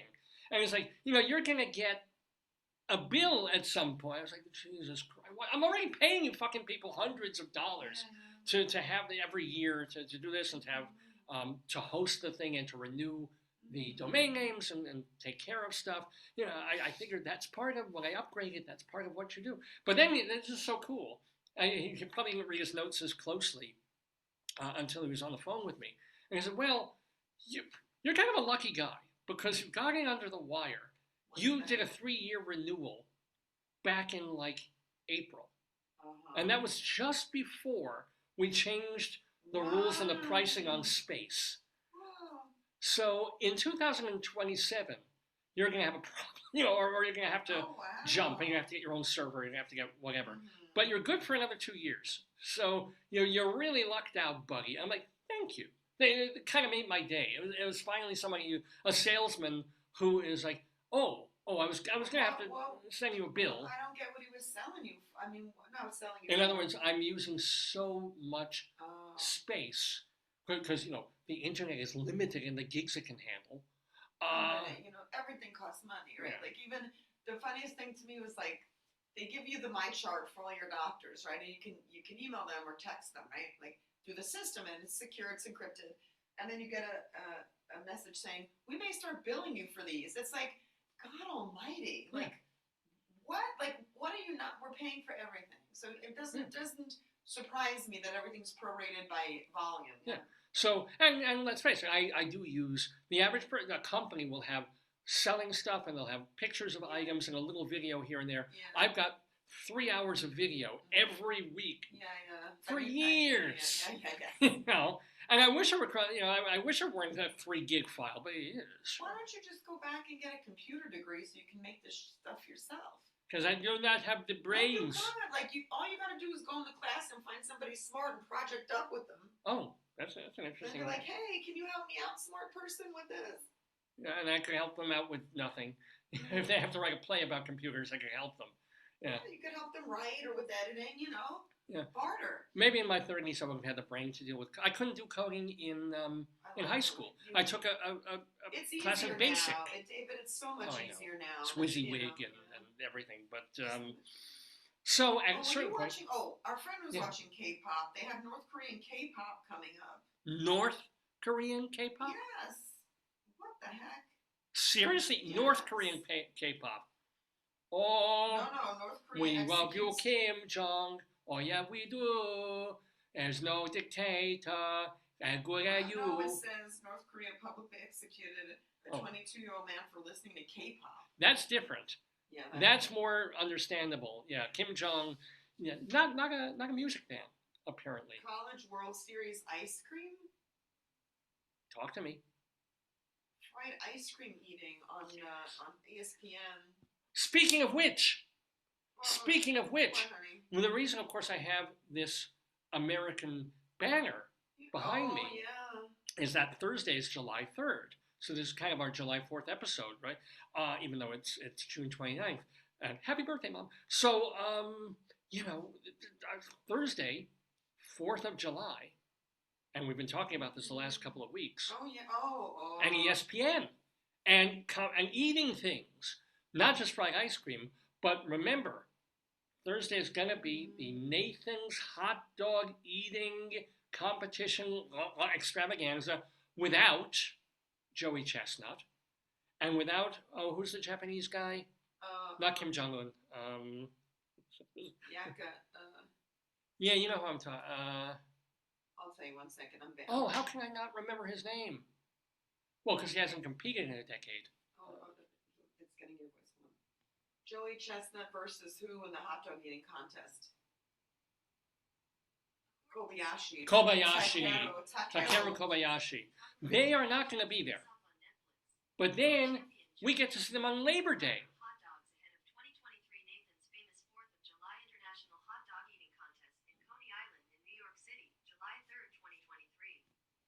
Right. So this year, as I'm sure you've all been following, Joey went for the money and has been eating vegan food. Two competitors. Well, these are the guys who are going at it on Labor Day. Yeah. These are the guys who are going to be on Netflix in a live event, head to head. I thought. What? Yeah. They're not doing what? What are they going to do 4th of July? 4th of July is Nathan still on ESPN or ESPN 2 or 4. The one where they always have technical problems and you're trying to watch live, and then suddenly the screen breaks up because it's 2024 and they can't figure out how to do a live feed. Who are the Nathan's hot dog eating competitors for men and women in 2024? I hope Mickey Sugo's back for the women. Oh, they're doing eating predictions. Yeah. Honey. Uh-oh. Or the eating honey. No, this is a 40-minute show. I can't play it. It's a 40-minute show. Yeah. Eating predictions at Nathan's hot dog eating contest. Oh, my God. It just occurred to me, what would be even more disgusting than people scarfing down hot dogs and buns for 10 minutes? Can you imagine? These are the qualifying events to get into it. Here you can read. But can you imagine a honey eating contest? You would Do you know die. how No, gross that would for be? me, like if you had a peanut butter eating contest, Oh, you would die you're because it would constricted, clog your throat. Yeah. airwaves. Yeah. Airways. All right, let's see. Nathan's Famous will host 4 qualifying. There are qualifiers before they get to this. Yeah. The Look top at the male. names of the places. So wait, so Yes. well, no, this is the adorable thing of Parpia's Rib Rock. I'm not, I know that- That's the pig where they're getting the ribs from. but there's no ribs. Oh, what is this? This is different. This is Cleveland, Ohio. These are the places Oh, they all compete different to eating- get there. These are the Oh. prelims. I see. So if you want to compete, remember we say, where do we get these people from? These people come from these competitions. They're the winners. Yeah, but one of them is ribs, Yeah. which has nothing Well, to do it's with just hot the dogs. competitive eating. The Alameda County Fair. Probably they also have a hot dog thing. Mm-hmm. There's the giant barbecue battle in DC. We can go to this. When? Surprised we haven't missed these already. June 20. No, it wasn't June 22nd. Oh. You could compete in one and just eat like 7 and say, Yeah, it's free lunch. As engorged and whatever as I am, I could not eat 7 hot dogs, even over 10 minutes. Oh God! I could probably get through 4.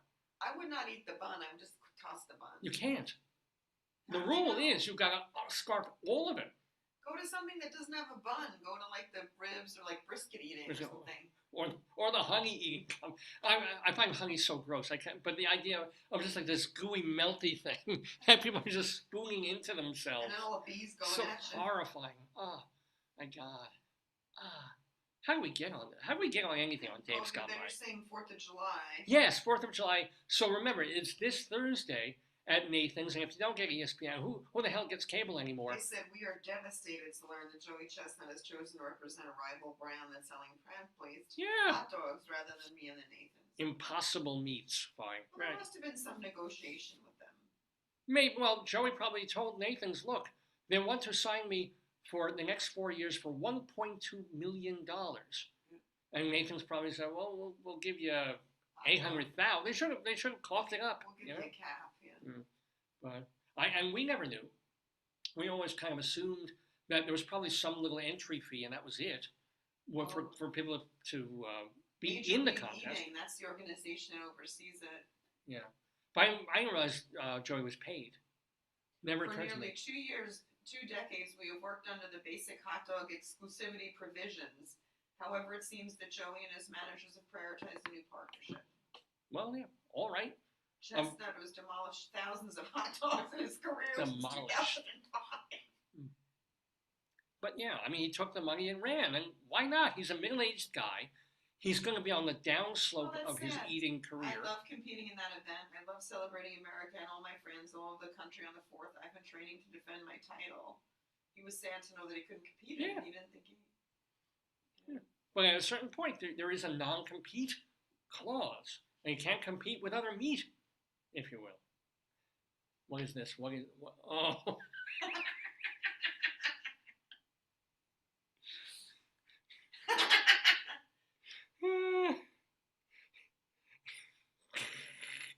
This is, I don't know what that crowd is. Maybe they're at Wimbledon or something. No, they're at their contest. Oh, they're at the contest. Or probably a pro-Gaza protest. It's here. It's horrible. He has 54 world records. 54. And they called their victory sheets the bib sheet. Because that's very cool. That's very cool. Well, anyway, so don't forget this week. That is happening. If you can't get, and we get, the live ESPN feed anyway, go on YouTube sometimes and you'll find like watch party things, or there was a guy in the last 2 years who positions his camera on a rooftop of a building nearby and zooms in and shows you the eating competition from far away. Says, to my fans, I love and appreciate you. Rest assured you'll see me eat again soon. Stay hungry. Stay hungry. Stay hungry. Totally. Mm-hmm. Love it. Love it. Love it. All right, it's going to be sad. That will be sad. Well, but at least he hasn't stopped eating, and at least there's now going to be a Netflix event. So we not only have one big eating competition a year, but now there's 2 big national eating events. Although the Netflix one might not be annual. Mm-hmm. They might this might be a one-off, like Ali Frazier or something like that, or Spinks in somebody's ear. Not Not Tyson. Tyson, someone's here. I blew the joke. All right. Anyway, let's finish off Greeley Times because we'll do one or two more calls, and then we have other stuff to do. Oh, here we go. I'll get this Sweepy McSweepFace phone. Caller on 30th Street Road said that a man outside, was shooting a BB gun, pew, pew, at stuff. The caller wouldn't specify what the man was shooting at. So, what stuff? That wasn't that funny. Let's try one more then. A caller on Apple Avenue. Oh! Wow, I didn't know that they were naming streets after companies. I did not, or yeah, well, that's where maybe the Benora comes from, on Apple Avenue. Wanted to file a complaint against roofing companies because they knock on the door even though he has a no soliciting sign. Yeah, because we know they had a hailstorm in Colorado, so they're doing that. Yeah, they do this all the time, and they're asbestos things. That's not a funny one. Wait, no, I'm not. Or like even when they come in and you want solar panels. Did he say that they were also going to put tinfoil? Oh, we got to get tinfoil. Yes. Did they put tinfoil on his head and made him a happy man or something? Well, here's the deal. The guy who called the police said they wouldn't want him to take care of it because he was in the military. Oh. And in fact, apparently he keeps a bayonet handy for Jehovah's Witnesses. So it's yeah. Yeah. This is a man at the end of his tether. This is a man who's like, if I get one more person at the door, and meanwhile, he's probably had once or twice a month or even once a week, some person ring the door, knock on the doorbell, selling stuff, wanting something. And then he gets to that one point, he opens the door and it's like a Girl Scout. It's like, which I would do to a Girl Scout because I'm kind of sick of their cookies. And I think it's you like Girl Scout cookies? Yeah, but $6 for a box of Samoas, it's a little much. It's tradition. Yeah, because I eat one and then I want Samoa. Ahem. Thank you very much. This one, I'm gonna close with this one though, because there's something very beautiful, almost haiku-ish about this. The way it was written, the way it's reported. A caller on 8th Avenue reported ducks that were in traffic, but were no longer in traffic. What? Isn't that so zen? That's very meta. He calls the cops saying, We're in traffic. there were ducks in traffic that are no longer in traffic. Where'd they go? The point is, they crossed the road. Now that they have crossed the road, why are you calling the police? They're no longer in traffic. Hey, did you mention to the people that we might get rain and it's the weekend?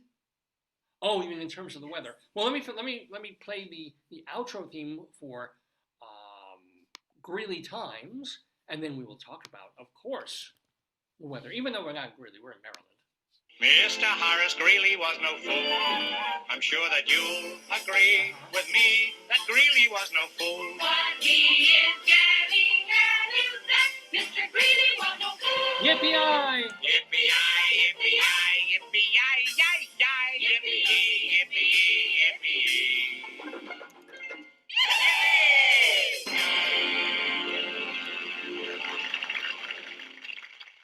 So yes, as my wife mentioned, the running joke on this program, let me lean back so you can actually see me here.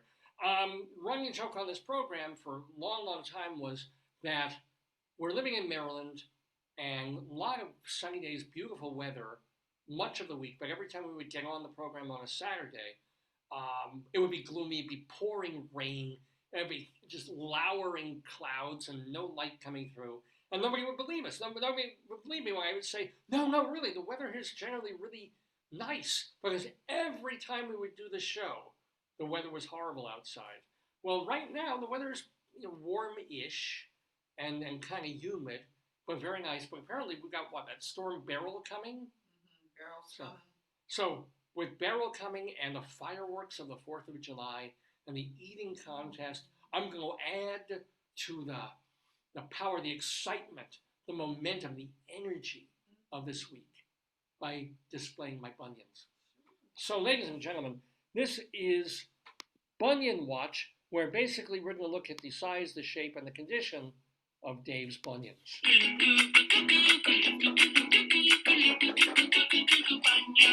She's Bunion, she really is a one, she's Bunion.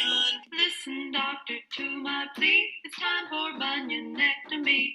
Bunions, bunions,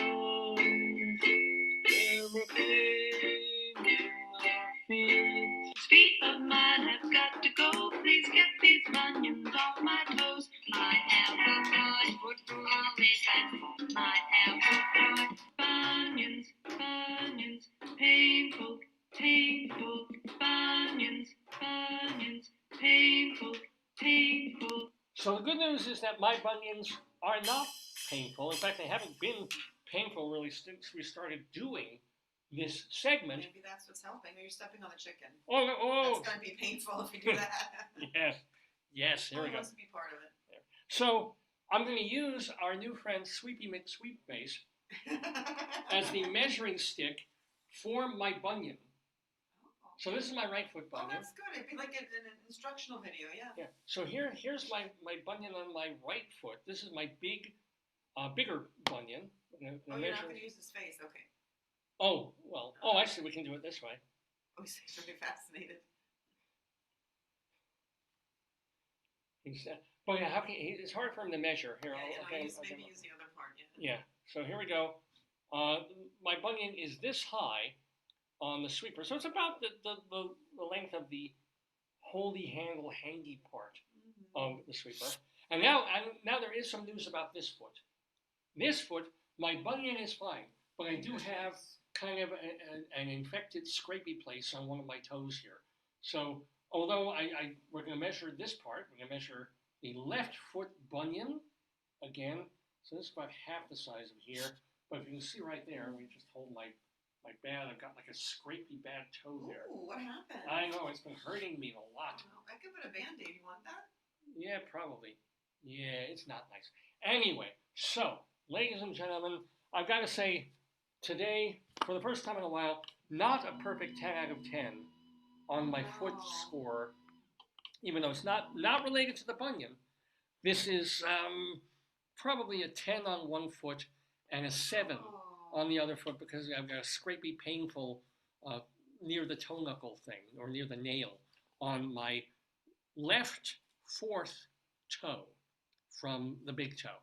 So yeah, I may start a GoFundMe campaign to get some toe cream and some Band-Aids, and so it'll be a small, what do you think, like $30, just to raise $30 to protect my toe, and also to figure out a way that he can put the cream and the ointment on my toe so that my wife doesn't have to do it for me.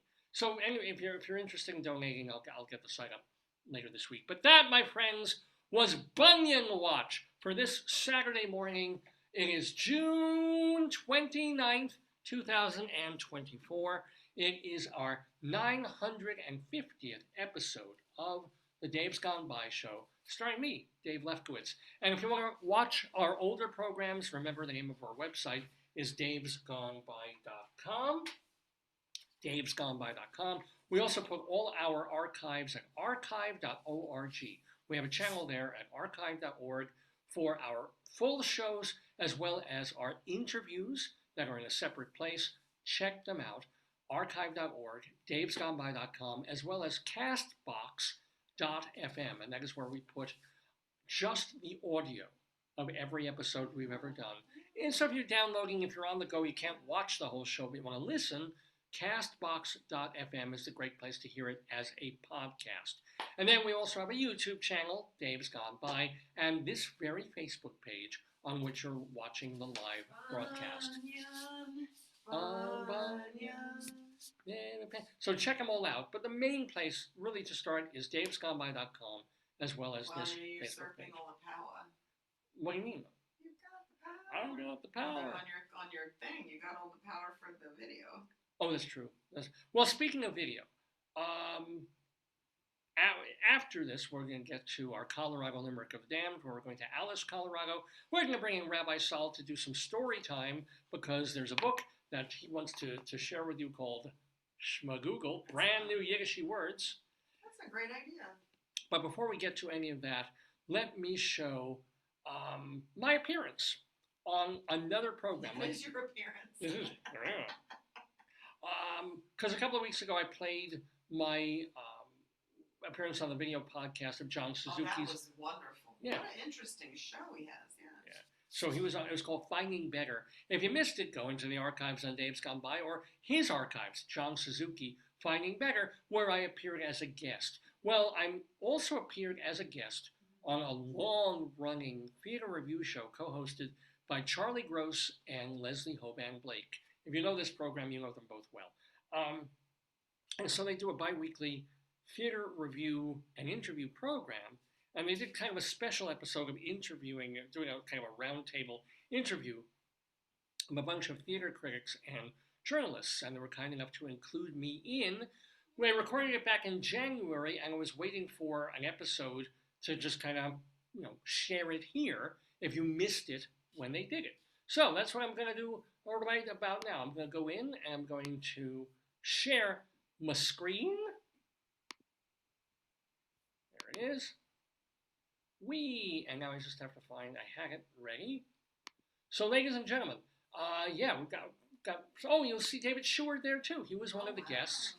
You'll also find Diane Lane Snyder. She's a longtime theater critic and journalist, as well as Deirdre Donovan, another theater critic and a wonderful lady that I've known for a bunch of years. But anyway, here we are as a group. It's a little under half an hour talking about the theater. I don't even remember what the hell we talked about. This is going to be a reminder for me too, because it was back in January of 2024 that we all appeared on the program called Two on the Aisle. So let's bring that up and let's play it.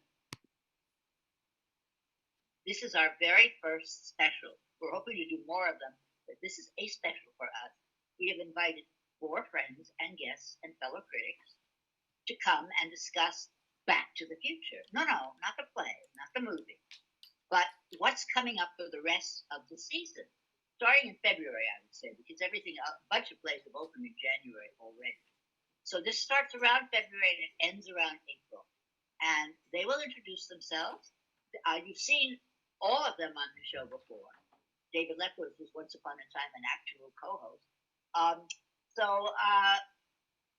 Take it away, David Sheward. Okay, my name's David Sheward. How are you?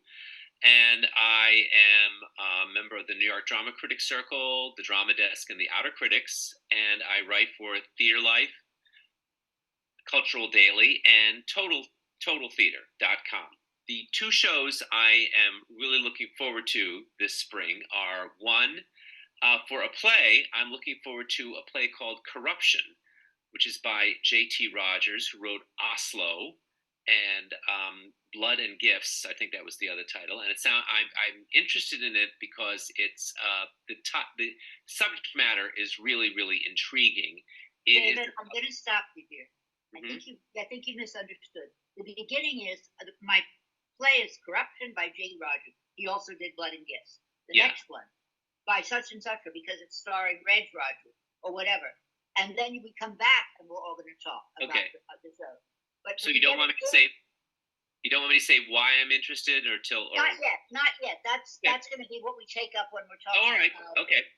If you don't mind, so can we go back and do it again? Okay, sure. Go ahead. Charlie, is that okay? We'll just go back and do it again. Or you just want to pick up on David? Okay. Okay.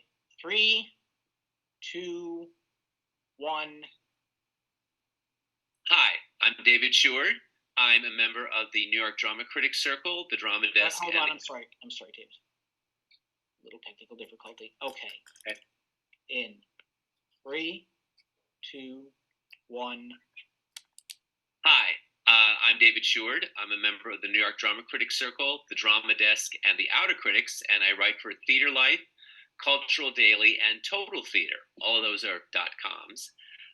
And the shows that I am very interested in for the spring are one is called Corruption by J.T. Rogers, which will be at the Mitzi Newhouse, Lincoln Center's off-Broadway space. And the musical I am really looking forward to seeing is Shana Taub's musical Suffs, which is about the women's suffrage movement has been off Broadway, and now it's going to Broadway in the spring at the Music Box. Diane. Hi, I'm Diane Snyder, and I write for the Telegraph newspaper, and I'm also a member of the Drama Desk Association.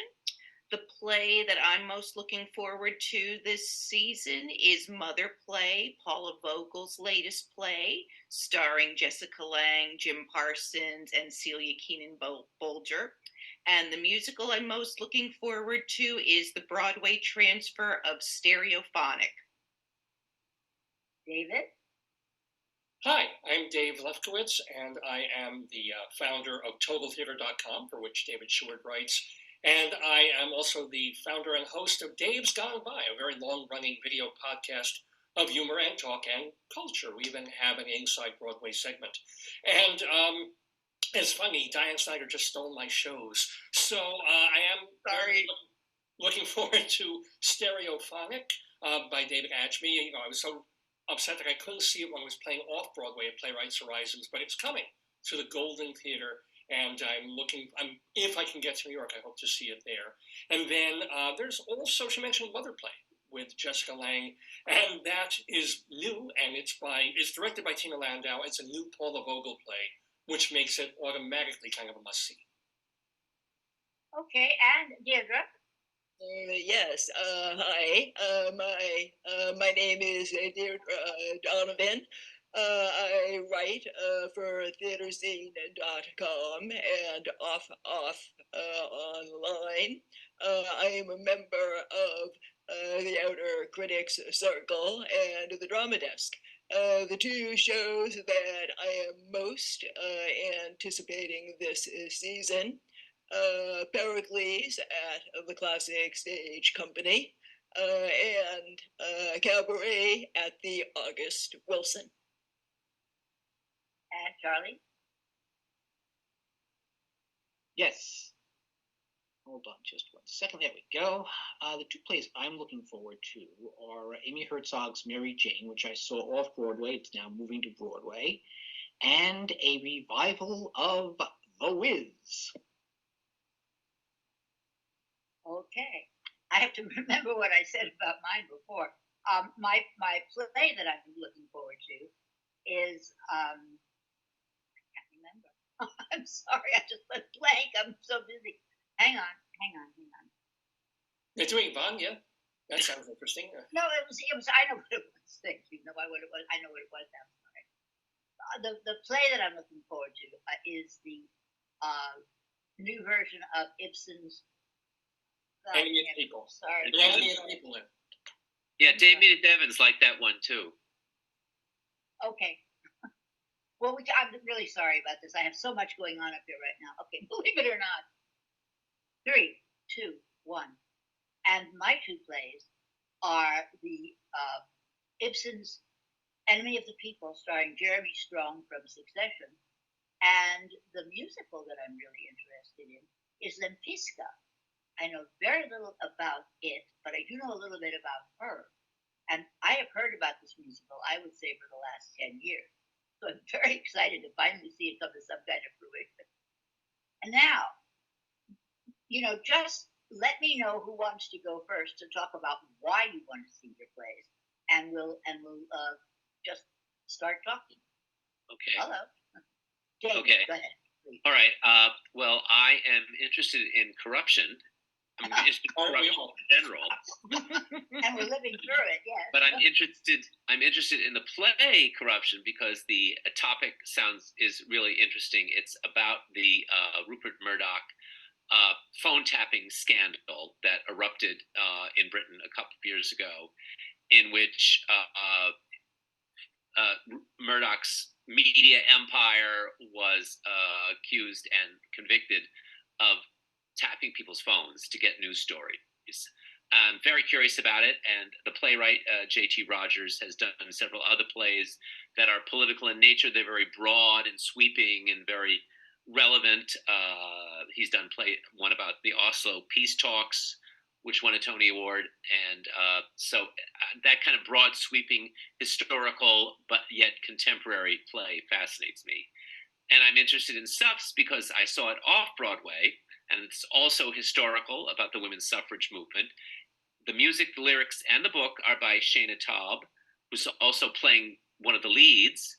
And it was done off Broadway at the Public Theater, and I think it got sort of a little bit neglected because it had a relatively not a brief run. It got kind of mixed reviews. I really liked it, and several of the performances had to be postponed or canceled because of COVID. So, and I've heard that she's reworked it. It's going to be a little bit maybe tighter and maybe some different songs. So I'm very curious about what the differences will be. I agree with you. It needed tightening, and but I did like it very much, even so. Maybe just because it was about women. Anybody else want to speak about? That's all women. Well, I think Rupert Murdoch has a very good track record appearing as a character in Broadway plays. I think it was wonderful. A few years ago, so I'm excited about this. Is that mean we're going to have to sit through plays about Trump now? Oh, please. Oh, God. Well, we have to. Didn't we kind of had a play that was supposedly Trump trying to defend him? Oh, that comedy by... Someday he will be an historical figure. Pogus. It was Pogus, sort of. As for subs... I have to say I was a little disappointed with it off Broadway. I was expecting another 1776, and I'm glad that they're making changes. I'm hoping I'll enjoy it more this time. Yeah, I agree with you about subs. I was rather unimpressed with it off Broadway. I thought it did a really good job of telling the history of the movement, but right. I wasn't really caught up in most of the characters and their struggles. But I do think there's something very interesting there, and so many great roles for actresses that I would love to see it be a hit on Broadway. And I guess Hillary Clinton is one of the producers It's on really Broadway. Interesting people producing things right now. But did you happen to see Suffragette the film? Yes. Now that was exciting, but of course you can't do that on stage. But still, they managed to get to the nugget of what was necessary, And what's her name? Didn't she play Fanny Pankhurst? Meryl Streep. Meryl Streep, right? The one who was nominated for everything. That movie blew me away, and you're right. I guess you haven't seen it. See the movie. Catch the movie. It's called Suffragette, and it did the same thing. It came and went. Deirdre, do you have anything? Listen. Do you mean to talk about the plays that I'm anticipating? Yes. Yes. I'm very much anticipating Pericles, probably for the obvious reason that this play is so seldom staged. But then it was interesting when I was looking back at the Pericles over the past decade. I actually realized I've actually reviewed 4 productions. And I said, well, it is brought to New York stages, but I wouldn't say that it is the most popular of Shakespeare's plays. And of course, Ben Jonson called it the moldy play, and of course that doesn't help its popularity. But nonetheless, I'm very much looking forward to what the Fiasco Theater Company is going to do with it. I felt their Cymbeline was extremely well done. And I'm hoping that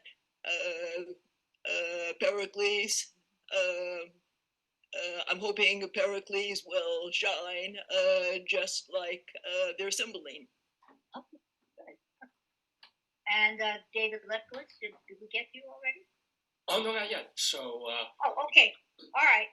I do want to mention. If you want to add a show, it's not exactly a baker's dozen, but I limited you to 2. And is anybody keeping track of the time? Is my other question. I did not. That was not given to me to do, so I'm not doing that. I have no idea how long we've been on because we have waited a while to go. I Okay. Anyway, well, we'd like to keep it to 15, so I'm suggesting that at least one more time. Where either do any of you want to talk about somebody else's play, or do you want to add another one to the two that you? Well, can we talk more about the plays? Because I just Absolutely. basically said Go ahead. Absolutely. the show. But do you want to Hold go on. since I stole your thunder by mentioning the same two plays? Do you want to start off talking about why? Or My thunder's already stolen. My night is ruined. Go ahead. well, as you said, any new play by Paula Vogel is definitely something I'm excited about. And seeing Jessica Lange on Broadway and Jim Parsons and Celia Keenan Bolger, it's a phenomenal cast. And it's interesting. Someone pointed this out to me, and I hadn't thought about it. But the male character in the play, the brother, is named Carl, which is the same name as the brother in the Baltimore Wall. So which is one of my favorite if not my, definitely one of my favorite Paula Vogel plays. So I'm hoping it'll be similar to that, and that these characters will perhaps resemble the brother and sister in the Baltimore Waltz at a different time.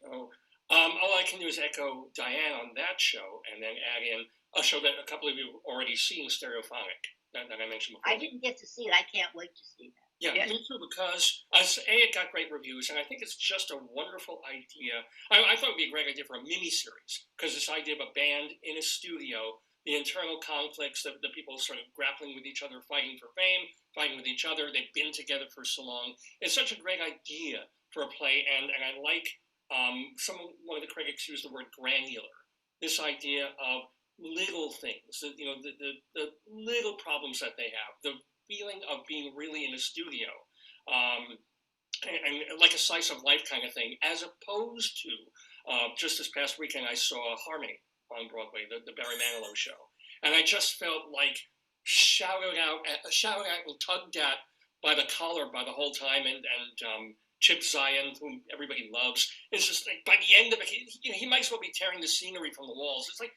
no, just put me in the room. Stop coming at me. And I feel like Stereophonic will do that, and maybe Mary Jane does that a little bit too.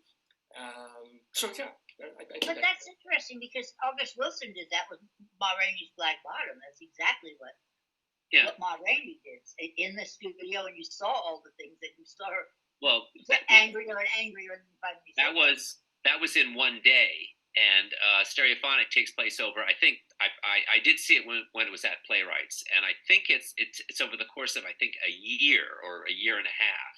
Well, it allows everybody to sleep with everybody else during that time period. Yeah. Right. That's about how long it took.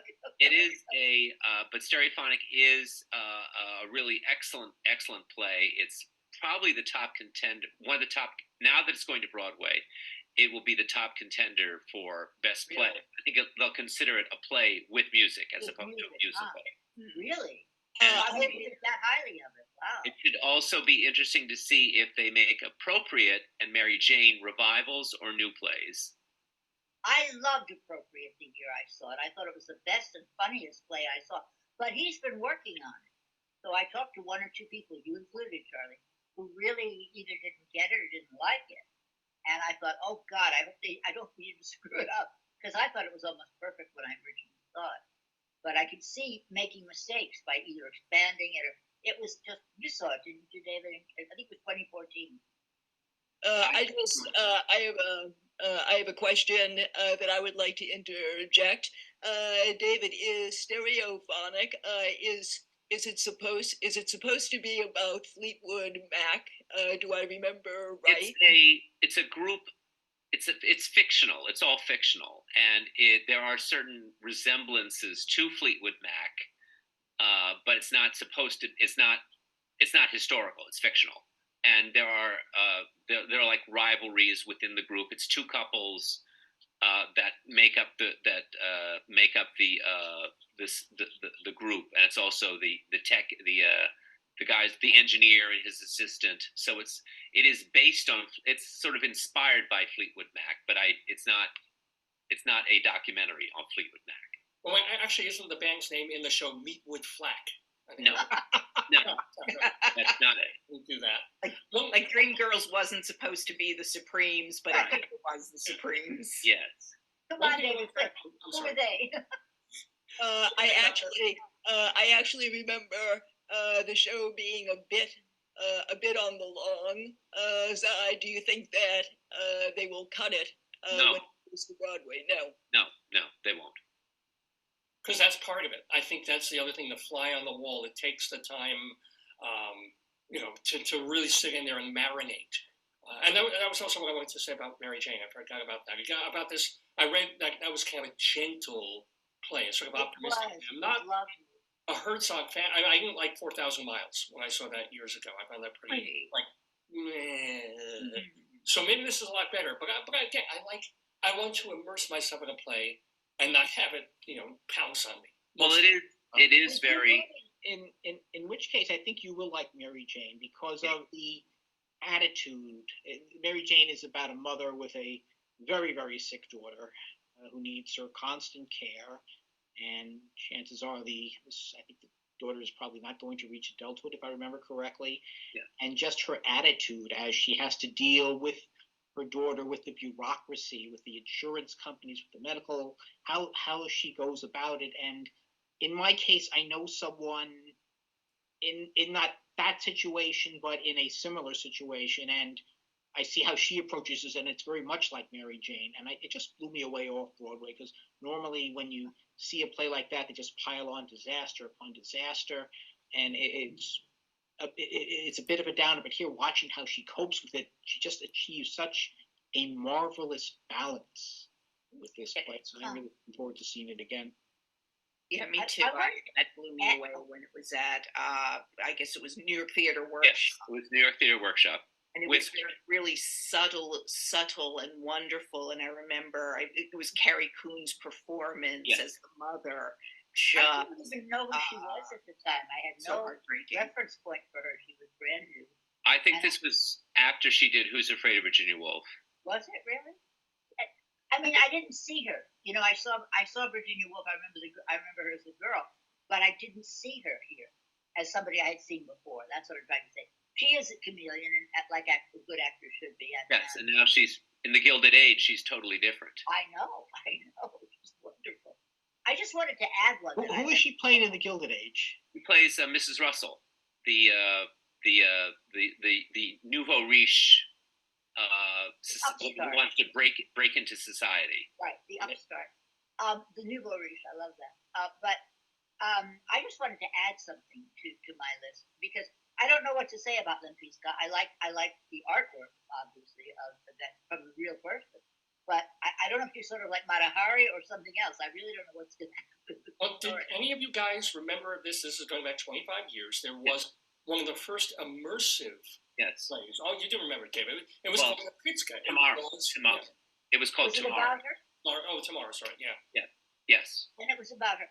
Yeah, I vaguely do remember it now that you say Tomorrow. Yeah. Yes. But I didn't see it, and I have no connection to it. What I wanted to say was, from room to room, and you tried to grab a little bit of drama here and there. It was it was like Tony and Tina's wedding, and it was a big. It ran for a long time. But I don't see as many. I was waiting for you to say that. I don't see quite as many. Says no Tamara. I don't see quite as many revivals coming, but there is a revival that I left off my list. I mean, some years it's nothing but revivals, and I get really pissed off at that. Whether it's plays, and there's a lot of movement this year, and I love that, because I think we did a panel at the Drama Desk once about shows moving up, like kind of like moving uptown, as it were, but they're not always moving uptown, but they're moving down. But anyway, Leslie, talking and everybody talking about revivals. I'm very interested in seeing the revival of Cabaret. Yes, that's already been mentioned. But something that hasn't been mentioned. It's funny that you two would come up with the same two plays, because everybody else found something that was out of not those. But there's the revival of Tommy. And I don't think Tommy's been done for, 20 years, maybe? 30. Well, it was 94, wasn't it? I don't remember if I ever... Who played it the last time? Michael Cerveris. that I didn't see it either time. I only saw the movie. Yeah. I You never saw was the never original? seeing Michael Cervers do that. You know, I'm a big fan. So That was sort of his first that big. was it. That was his, That was his first big film. break. So, anybody have anything else they want to throw in on the state of the theater, or? Well, I'm just going to mention The Wiz, which is. That, I'm excited about that too. I've actually, the only time I ever saw The Wiz on Broadway, there was a revival of it with the original Dorothy, Stephanie Mills, and it was kind of a bus and truck production. And it didn't last. It I think it was at the Beacon Theater, wasn't it? It wasn't even on Broadway. I think they No, I think it was on Broadway. Interesting. I was talking with Jeff Goodman the other day. He said the same thing, and I've checked. I have not been able to find a production of it at the Beacon. Maybe it was, but it's not anywhere where I can find it. But this is going to be a full-fledged production. I am concerned because I keep reading, we're going to update it. And I don't think that either The Wiz or The Wizard of Oz needs to be updated. I mean, if you want an alternate version, go see Wicked. So I'm there hoping... There was a 2-season television show called Oz that I was, not the prison one, but one about I was going to say. That was really updated. No, but Wasn't there a lot was of singing in it. a kind of a sci-fi fantasy thing. ease on down the rape, kind of. Because I really love science fiction and fantasy shows. I take that as far away from politics and real life and the news as I can. And I remember that it was very good. It had a lot of other characters, so it brought in characters that were not in the Oz thing, because you get sort of condense all of those books. My brother had a whole set of those books, by the way. There were. Yes, there are several sequels. It gets very interesting at times. Yeah, a whole shelf full of them. Yes. Well, I think this has been a lot of fun for us. I will write down all the names of the shows with your name on, on whose list it is. I will put you two down to the same one. I think all of these shows can be successful, every single one that you've brought up. And Parent Please, by the way, I saw the York Theater Company did a production of it at St. Peter's with Billy Porter, as the Queen. This is way back, 20 years ago. No, I mean, this was before Pose and before, it was 20 years ago, and before RuPaul. It was a long time ago. And I thought he was so wonderful. But was he fabulous? He was fabulous. He really was fabulous. I found the Prince tired. Sorry. Oh. I know. Oh. That's When you can make a Shakespearean joke of that quality, I have to let you know. Was that so is Pericles coming back into the picture? Is that what you're saying? Oh, David didn't get that one. I'll always wave the flag for Shakespeare. Okay, somebody Okay. please. Any last words from anybody? I think I was very happy with this. I think it went very well. I could have a pat on the back, everybody. Yes. Well, thank you. Thank you to Leslie Hovan Blake for that, and to Charlie Gross for inviting us all to be on the program back in January. That was a clip that was basically the raw material of the segment that ended up being shown on Two on the Aisle, their theater review show that you can find on YouTube and also on Manhattan Neighborhood Network. So it was kind of interesting to start hearing all the predictions that we were making half a year ago as to the shows that were opening in the spring. So you heard me and then David Sheward talking about Stereophonic, a show that I have not seen and that he has now seen twice, and saying how it intrigued me. And this is kind of the show to look out for. And it seemed really, really cool of kind of being in there in the interstices of the recording session. And once you know, that became the show to beat at the Tonys. And it didn't sweep the Tonys, but it did win Best Play. And it has been the talk of the theater world in terms of plays over the past couple of months. So, kind of prescient there. Charlie was excited about The Wiz. And The Wiz is doing very well at the box office. Did not do very well with the critics, but it's kind of, it has found its audience, even if people have issues with it. Tommy did not. Tommy, which people were very excited about, got some very, very good reviews, Ran for a few weeks, did well for a while, and now it's closing. It's closing in a week or so because it's just not making the money that it needs to. So that was a bit of a surprise. Cabaret remains kind of controversial. It's doing well at the box office, but it's become a really love it or hate it production. Appropriate. They were talking about whether Appropriate or Mary Jane would be a best play or a best revival. So they put Appropriate as a revival and Mary Jane as a new play. Appropriate won best revival. I think it did, or did Enemy of the People? I might be wrong about that. And then Sarah Paulson did win for Appropriate, but Mary Jane did not win for new play because it was beaten by Stereophonic. But anyway, so it was fun to see all those people again and to hear back of to predictions long before the shows had even opened, let alone been nominated for Tonys or voted on. So that was kind of cool, kind of neat. Anyway, again, thank you to Leslie and Charlie for that. It's 10 after 11 Eastern Time here in the Daverhood with me, Dave Lefkowitz, doing our 950th episode of the program. What do we call it? Call it Nifty 50, because it's 950.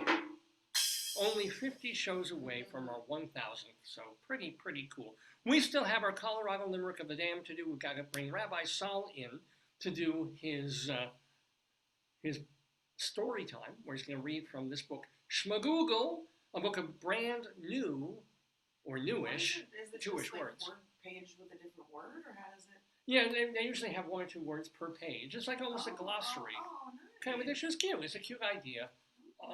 And these are not real words. I mean, this is Daniel Klein making up words that should be words, but Yiddish words for the new millennium, because most of Yiddish came out of, Hebrew and German, and a little bit of English from the 1800s, late 1800s.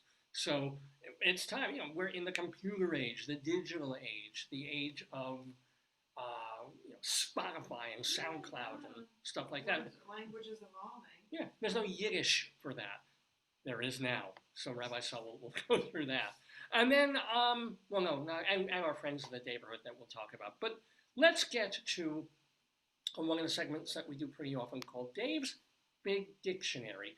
This has to do with finding a word that is in the dictionary, but randomly. And every day Merriam-Webster... This is not random. This is through Merriam-Webster. Yeah. I don't know how to do it. I left my phone here. Well, they kind of pick perhaps semi-random. Do I have your phone? No, my phone's here.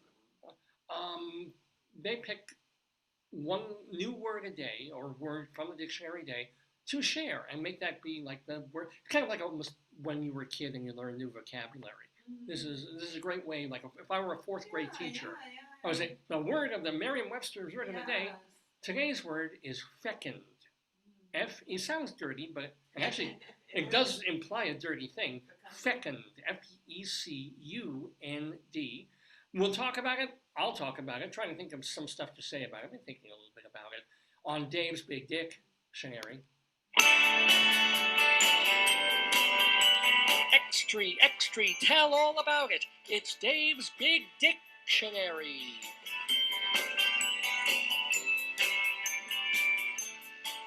So the idea is for me to talk about, just off the top of my head, kind of, whatever the word brings into my mind, wherever my mind decides to go, based on the word, stories from my past, stuff I'm thinking about, stuff even just tangential to fecund. But let me read the official dictionary definition, which is, it is an adjective, it means fruitful, prolific, like fecund fields, I guess, produce a lot of fruit and stuff. Yes. Fecundity is the noun form of it.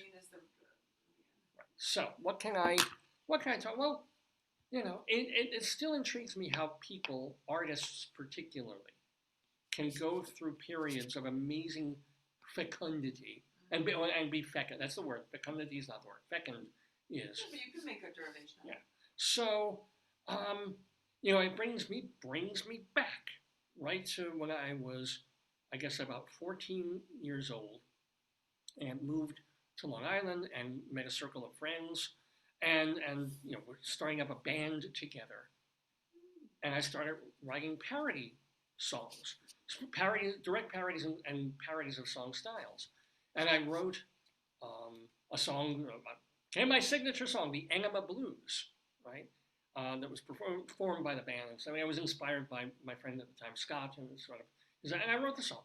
You know, I wrote it, I think, in about 10 minutes, 3 verses and the chorus of an old, 4-bar blues kind of, my baby went and left me, she's gone without a doubt. But even worse than that, she really cleaned me out. I got the Enema Blues. So yeah, and it became sort of our signature tune of Stephen Fish and the Fabulous Fish Heads. And if you watch this, you know who Stephen Fish is too. So, but that moment of finishing that song and knowing I had someone who laughed at it, wanted to hear it, and was going to put it perhaps into rotation in a band that we would sing, it set me off. Yeah. Give me another chorus. So she left you and she cleaned you out. She cleaned me out, she Enema Blues. What else is the fecal? Let's see. It was more about, I understand this was my first song. I wasn't particularly witty at the time. I was 14. What was it about? Yeah. I wasn't, Taylor Swift at that point, writing masterworks. But it was sort of like, she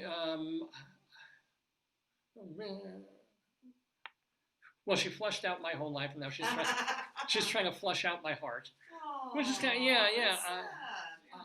I'm only thinking of the third verse. She ran off with my bowling shoes, my car, my house, and my kid.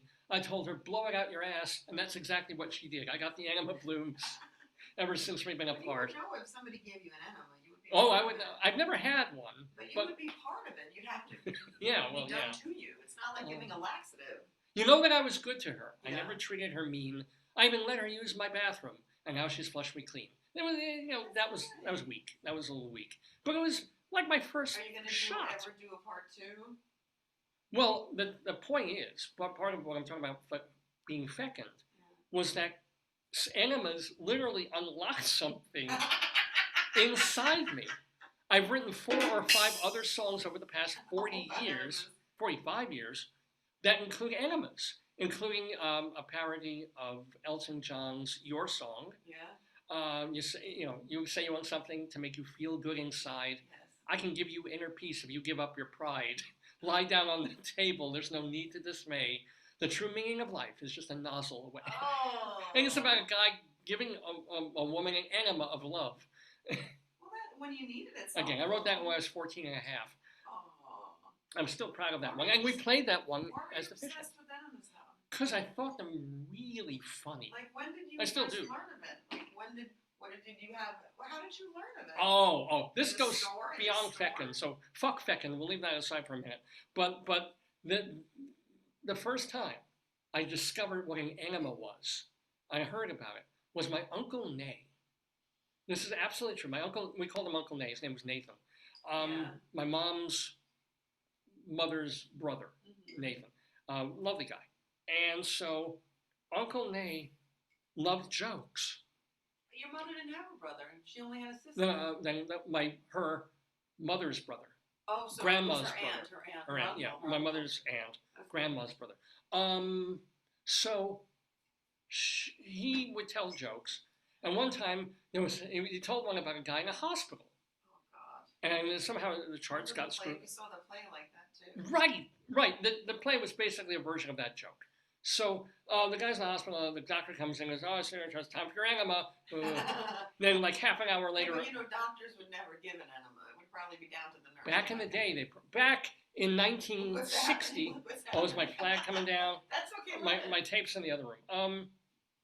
And as soon as I put on the fan, the thing started. And then a half hour later, a nurse comes in and says, see by your choice, it's time for your enema. It's like, half hour later, another nurse. Finally, another half hour goes by, and the guy's like, in the bed, he's like, oh no. Friend or enema. And that was kind of the joke. Let me tell you something. If you had that many, you would probably burst open. You would. There'd be nothing left. Defecate yourself to death or something. But Mom was laughing, Grandma was laughing, or I don't know if he was still married to Grandma. But, and I was like, and my aunt was laughing because Mom and Esther were there. But I was like, I don't get it. I had no idea what he was talking You didn't know about. what an enema was. So they had to explain to me when I was 7 years old. Oh, that's wrong. You had some form of abuse. I was a little kid. So what's an enema? And then they explained it to me. I found it so funny. What did they say? What did they say? I honestly don't remember how they explained it carefully, I assume. But they give you something. It goes in your tuchus. And the poops come out. And yeah, but that's a mislabeling because they give No. you something that goes in your tushy, right? yeah, And then it burns and you poop painful. It's not they're pleasant. not going to tell that to a It's 7-year-old. not pleasant. It's like sriracha poop. I know it burned. Yeah. I thought you just can't control it like No, diarrhea. Because those area parts are sore half the time. So Oh. when people do it, it's like pooping hot venom. It's like Well, that's pooping horrible. liquid hot venom sometimes. Yes. I Yes. did not know that. Yes. I thought it just you had to be near a No, toilet because no, every no, 2 minutes. no, yeah. no. Oh my. No. Oh my. But anyway, that's what they told me about it, and me already being fecally obsessed and laughing just at the word toilet. When I was a certain like the word toilet You would still set me do, into you a still do. I still do. So an enema, this idea of shoving a tube into someone's ass to make them shit, was the funniest thing I'd ever heard. So when I had a chance to write a song, and my friend Scott said, what about like the Enema Blues or something? I was like, give me 10 minutes. And 10 minutes later, boom. And then a day later, I had another 2 songs about other things, and make fun of Michael Rowe, the Bogus Show. And within about a month, I had written about 12, 15 songs. All about enemas? No. One more about it. enemas. All the others were just parodies. They were just coming out of everything was like literally, my brain had a song enema. And it was like, you can do this. You can write funny songs. Oh, I've got a little... What happened there? No, I've got a little pimple there, a little something. So, that, and I went through that. And I've written songs all through the years. But now I write 3 a year. Do you feel nostalgic for that? Oh, tremendously. But for this moment in time when I was a fountain of that. And it's kind of, and you think, all artists go to that moment in time of Bob Dylan from like 1962 through 66, let's say, when, even though not every song he wrote was great, he was just like Productive. exploding. Yeah. Everything coming out of him was Yes. worth hearing Yeah. because there was some genius in him that, he'll sit down, he'll have no sleep, he'll write a song in 20 minutes and it'll be a masterwork or close to it. And then he'll do it the next morning. And then poems and songs just happening. And then he'll still be brilliant at other points of his career and write hundreds of songs. But the moment when you become fecund, when it's just coming out of you, and it's that time. Playwrights have had it and then lost it. Artists, I'm sure painters, have had it. And then, that moment when Picasso discovered this and everything was this. And he'd still paint it, and Dali, right? And then other times, they're still painting, they're still making great things, but it's, filmmakers. It's not They a productive period. burst out of the box. Coppola in 1967, or De Palma. And then they still continue, and they still do great sometimes. But then they don't always. Or it's a struggle. They get writer's block, or director's block, or singer or songwriter's block. Yeah. So, and I feel like, I mentioned Taylor Swift, I feel like she went through, or still maybe in that period, of being like, everything that's coming out of her, even when she's collaborating, is sort of like on point in a way that in 5 years, it won't be. You're saying you can't maintain it, is what you're getting. And I don't know why God does that. I don't know why it happens like that. You mature, you change. The Beatles, for crying out loud. If the Beatles had lasted another 3 years, they would have still been brilliant. But they may have never topped, like, Sgt. Pepper and the White Album. Interesting. Because even Abbey Road was not as, Wow. or certainly Let It Be was not as. So that's what fecundity makes me think of. And periods when I've been on a jag writing a play, and I'm writing a couple of one-act plays, like when I had that year, about 3 years ago, Well, we used when, to do the writing, the 25 minutes of writing, the Pomodoro. Yeah. And doing that, and then having my plays done during the pandemic year by theater companies on video when they won an award. Oh yeah, It sort of all held together. It kind of all. That was your spurt. My moment, your right? fecundity spurt. And then I kept writing things, and they're not selected. And then I did, and wrote a play for the rabbi that never got done, and something like that. And it makes me feel a lot of the time like, I can work on something, but what the fuck for? Who am I doing it for? I'm going to put it on here. I'm going to write it, put it on my website. Why? I could write it, but why bother? Even short ones, they're kind of worth the effort because they don't take too much energy and time, whatever. But there is this thing of, hey, sometimes I still feel it, and then, but back in the day, you felt it, and you felt like the world would listen. Right? That was a big thing. I would be writing songs for a band that would do them, and the band would be playing in front of a couple dozen, maybe a couple of hundred kids, right? And then I would do a play, and it would be produced somewhere. So it would be done off Broadway. I write a short play. You have to have those periods where things are working on, and then I feel like my writing now is that fecundity. Yeah, that's great. But I think there are times when you're sowing the seeds of it, and then they're the fruit. So sometimes they say I'm working on the soil and the growing, and then you reap the benefit. But sometimes you're in a. It's not fecund. You're actually setting the groundwork. Yes, true. But if nobody's going to buy the app, you know that when you write a book or textbook, that it's going to be published because you're contracted. It's going to be published, and then classrooms are going to use it. People are going to buy it. People in the field. Not necessarily. You do an impression on LinkedIn or whatever, and within an hour, a couple of hundred people have already glocked it. That's because I rocked it. They're my friends. Well, there you go. They're my friends, and they say, "Poor Joycey." So you're in that moment. I call it generativity, which is different than fecundity. Why? Because generativity is the act of creation without any expectation of result, right? So generativity means you can create. You feel you can make things. It's the process of doing it and giving back rather than the success of an outcome. I don't think the success of an outcome matters. That's interesting. Yeah. For me, it never used to, because I always felt when you embark on something that it's gonna be good, and then half the time you get 10 pages or 20 pages into something, it's like, well, it's not gonna go, or gotta put this down forever, which you go through in periods even of fecundity, because in those periods it's like, oh, you know what, this isn't going. I'm going to start something else because I got something else. I met a woman and she's like, I can't take it. I want to quit my doctoral program. I'm like, you ready to defend? It's your time. I think everybody goes through that self-doubt, but I think for me it's the process. It's not the outcome. Yeah. I mean, yes. So you could say a playwright has fecundity or is generative or productive. Yeah. But not everything is successful. True. Right. True, and that even gets look at Agatha Christie, all the books she wrote, right? So you could get somebody else who wrote just as many books who would be fecund, but maybe not. But not well, they'd be generative if they were published at all. Maybe they're not for you. They're not successful. But for me, the success is not the outcome; it's the process of doing it.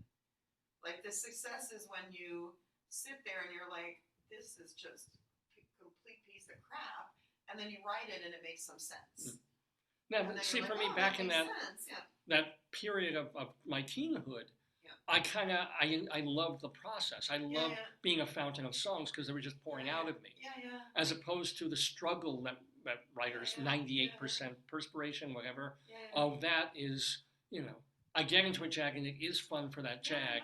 And then I'll wake up the next day and it's like, I don't want to fucking work on this. And besides, I've got to, put slides together for my goddamn classes. So it's like, it's I don't know, but I sometimes hope for a fecund period again, or at least a menstrual period, some kind of period again. And without it, I still get that little when I come up with a limerick, like a Colorado Limerick of the Damned, or I write a funny song, or I'm working on with a rabbi on his rabbinical reflections, or working on a play. Gesundheit. Wow, yeah. So I get those moments, but they're not sustained. They're not day after day after day throughout a year or two.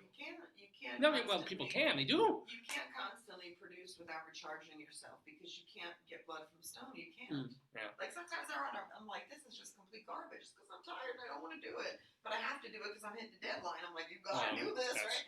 But then you gotta find the thing that pulls you in to do it. Yeah. And like, Well, that's what I always tell the writing students is like find the little point that you are interested in. Even if the essay prompt is the most boring thing in the whole damned universe, find the hook in for you, and that'll get you through it, you know.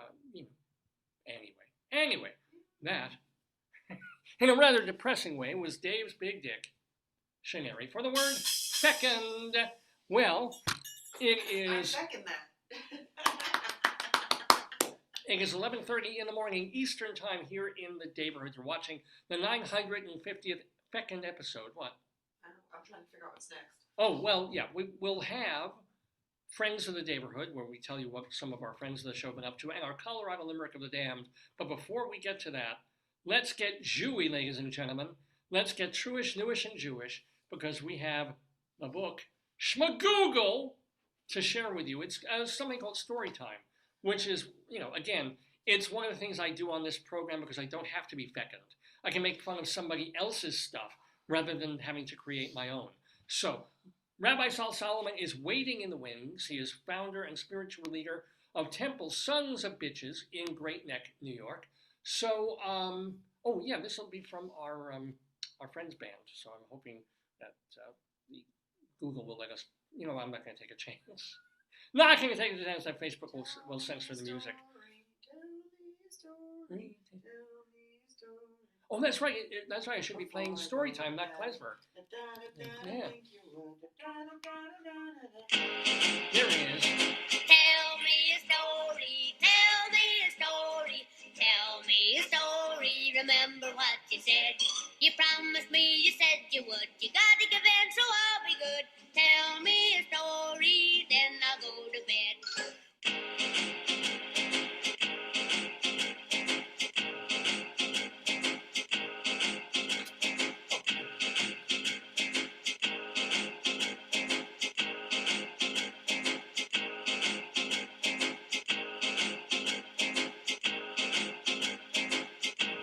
Oh, yeah. There you go, Teresa Brewer. I think that's what it does look better with the fronts. I think I need to put little like barrettes here. When we had that last time, it was very sweet. It was very nice. Anyway, shalom, damn it. This is Rabbi Sal Solomon, founder and spiritual leader of Temple Sons of Bitches in Great Neck, New York. Oh, and when you come back, and just bring the scotch tape, so this is not so ridiculous. And I am here pre-July 4th, this beautiful American holiday, with you, my friends, to do a little Yiddishkeit with actual Yiddish, except it's fake Yiddish. Except it's actual Yiddish, except it's fake. Here's the deal.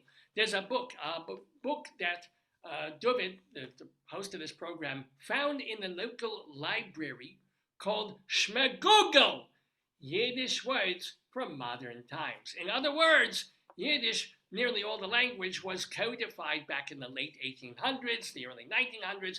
Jews coming from Russia and Poland and Austria coming to America and doing this polyglot of German and Austrian and Hungarian and Yiddish and English and melting that all together into a language called Yiddish, which is sort of, you know, Yiddish was dying out. It was going nowhere. People have forgotten it. And then all the Orthodox started using that because they wanted to save Hebrew for studying, for Torah and learning. And then when they wanted to curse at each other and say naughty things and talk like real people, then they would go to Yiddish. So Yiddish has had this resurgence, and certainly so many of the Yiddish words have, of course, come into the English language, like schmuck and schmeckel and putz and schmegegi, and somehow those are the words I use the most, go figure. But also everything from Shlamazel, Mazel Tov. Yeah, well, that's also Hebrew, I think. But anywho, what about words that have happened since World War I? What about all the changes in the world and in America that have gone unlanguaged in Yiddish because it's supposedly dead or dying and because it's a codified language? Well, Daniel Klein, there's a Jewish name for you, decided to put a book together. He's a New York Times best-selling author. So some credentials there, some ethos there. And let's, first of all, as we said, the definition of Shmegoogle, a word he came up with, is someone so insignificant that if you Google their name, nothing comes up. Try Googling Rabbi Sal Solomon. You'll see what a Shmegoogle is. So he does this. He's divided it into different sections of the book. We're going to go fairly randomly and find new Yiddish words created by Daniel Klein and see if he's got a good idea here or if he's just kind of, just pulling our legs here. I literally just read. Here's a cannabisal, which means a small amount of pot intake. You know, I'm going to have to wear my glasses over my glasses for this. This will help. A small amount of pot intake that provides a maintenance high, just enough to take the edge off, but not so much that your grandma would notice if you visited her afterwards. So, used in a sentence, I had a cannabisal before I went to my bubby's the other day. She said I seemed particularly freilich, happy and cheerful. And speaking of bubby, it is she who always says, "Alles in moderation," everything in moderation. Now, from the botanical term for marijuana, cannabis, and the Yiddish term, like I use all the time for little, a small amount, bissel. Cannabisal, just enough. But I do not push drugs on this show. I do not believe in using anything stronger than Metamucil, and I use Metamucil daily, several times a day. Let's find something different. How about a gesundaholic? A gesundaholic, someone who is obsessed with the state of their health 24/7. Basically, every Jew is a gesundaholic. Here's used in a sentence. So today, Simon is seeing Dr. Patel for a third option about his hemorrhoids.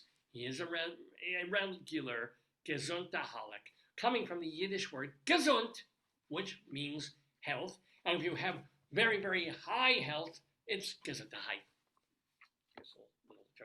How about a schmelinktin? A schmelinktin is someone who consults the job posting website LinkedIn several times a day, convinced this is the time they will find the job of their dreams if they never find it. Poor Ethan. He hates his job so much that he has become a schmelinktin. Yet another Yiddish put down, but oh so sad. How about not a ganef, but a J-ganef? That is a non-Jewish person who pretends to be Jewish in order to get dates on J-Date. I knew Phil was a J-ganef when he told me he was buying a three-piece suit for his family Seder. A J-ganef claims to be a Reformed Jew or cultural Jew or on J-Date. They want to snag a Jewish partner. And why wouldn't they? Well, there's tons of reasons not to marry a Jewish girl. But anyway, possibly because Jews are said to be more serious about marriage and family life than the Goyim. In any event, J-ganefs are revealed for what they are on the first date. Surprising how frequently the masquerade happens, but it certainly speaks well of the attractiveness of Jewish women and men. And it does come from the word ganef, which means crook or thief. All right, so here, let's find some more. How about this is cute. These are cute. A blitzkrieg, not a blitzkrieg, a blitzkrieg. The perpetual production of blintzes meal after meal because the cook, who is usually someone's Polish grandmother, thinks they make for an excellent low-cost dish. I skipped lunch because we're having dinner at Bubby's, where every day it's a blitzkrieg. More cute than funny. I know you all want this. Insults and complaints. Can't be Jewish without insults and complaints. For example, how about this? An Abschwitz. An Abschwitz.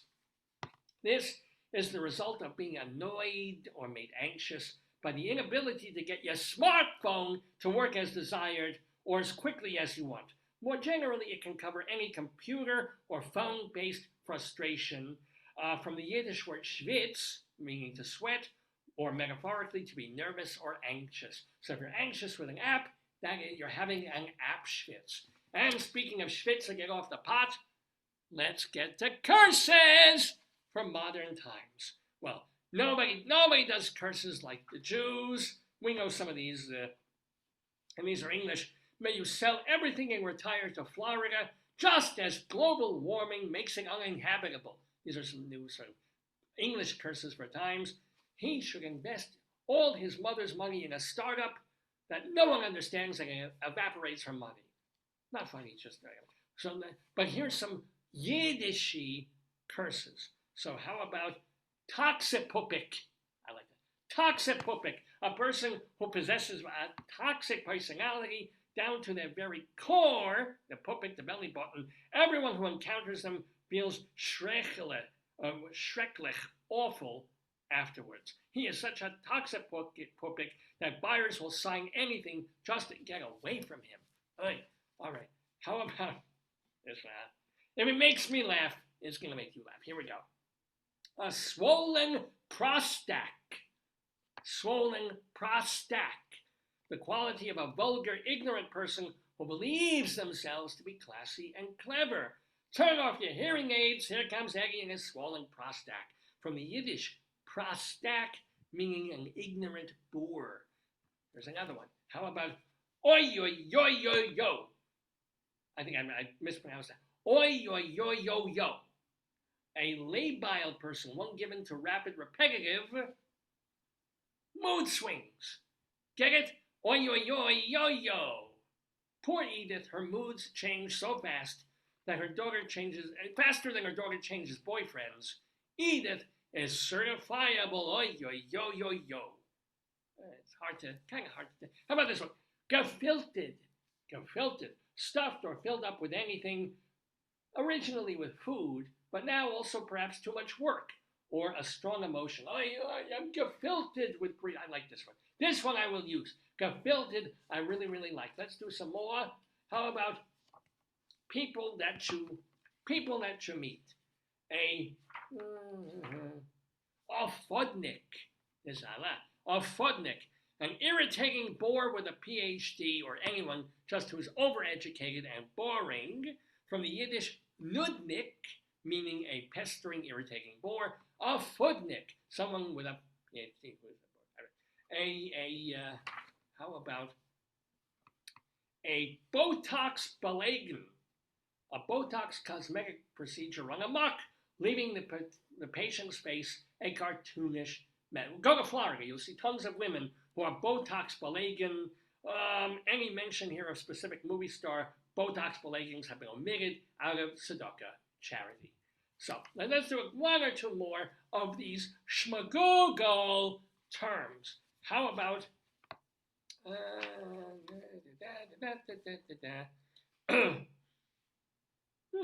these are actually perhaps useful, doable for real.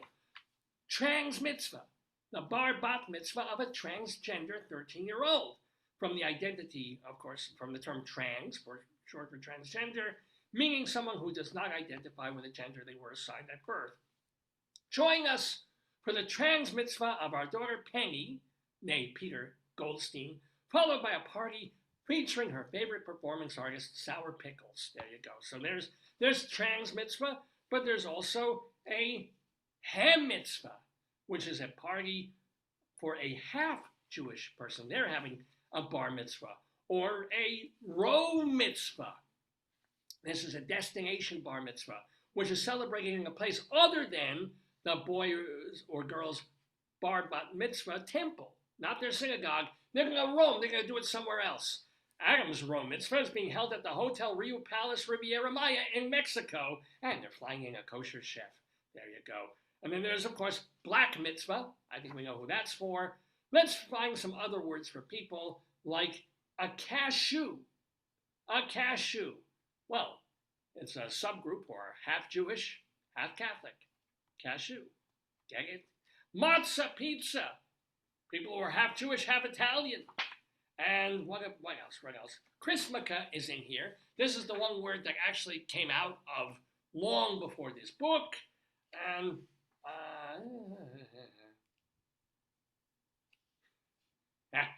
A machatunoja.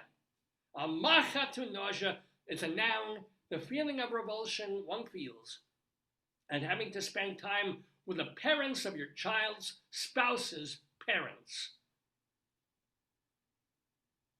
Yeah, that's machatunoja. Fair enough. And then, kind of hoping these would be better. But let's see. Oh, this is cute. What do you? I'm going to test you on this. A Jewish girlfriend or boyfriend. This new Yiddish term has become so popular, it's already old. It's a Jew-boo. Isn't that cool? A guy is marrying, is dating a Jew-boo. Melvin has been my Jew-boo for over 3 weeks now. It's my new record. Now, according to Urban Dictionary, which we don't read this in the synagogue, but a one-night stand would never be classified as a Jew-boo. The implication here is that sometimes Jew men and women do indulge in one-night stands. What is this world coming to? Now, although the slang term boo sometimes means a close friend or confidant, it's mostly for a romantic partner. One more. I'm going to go out on a high. Usually I go out on a high.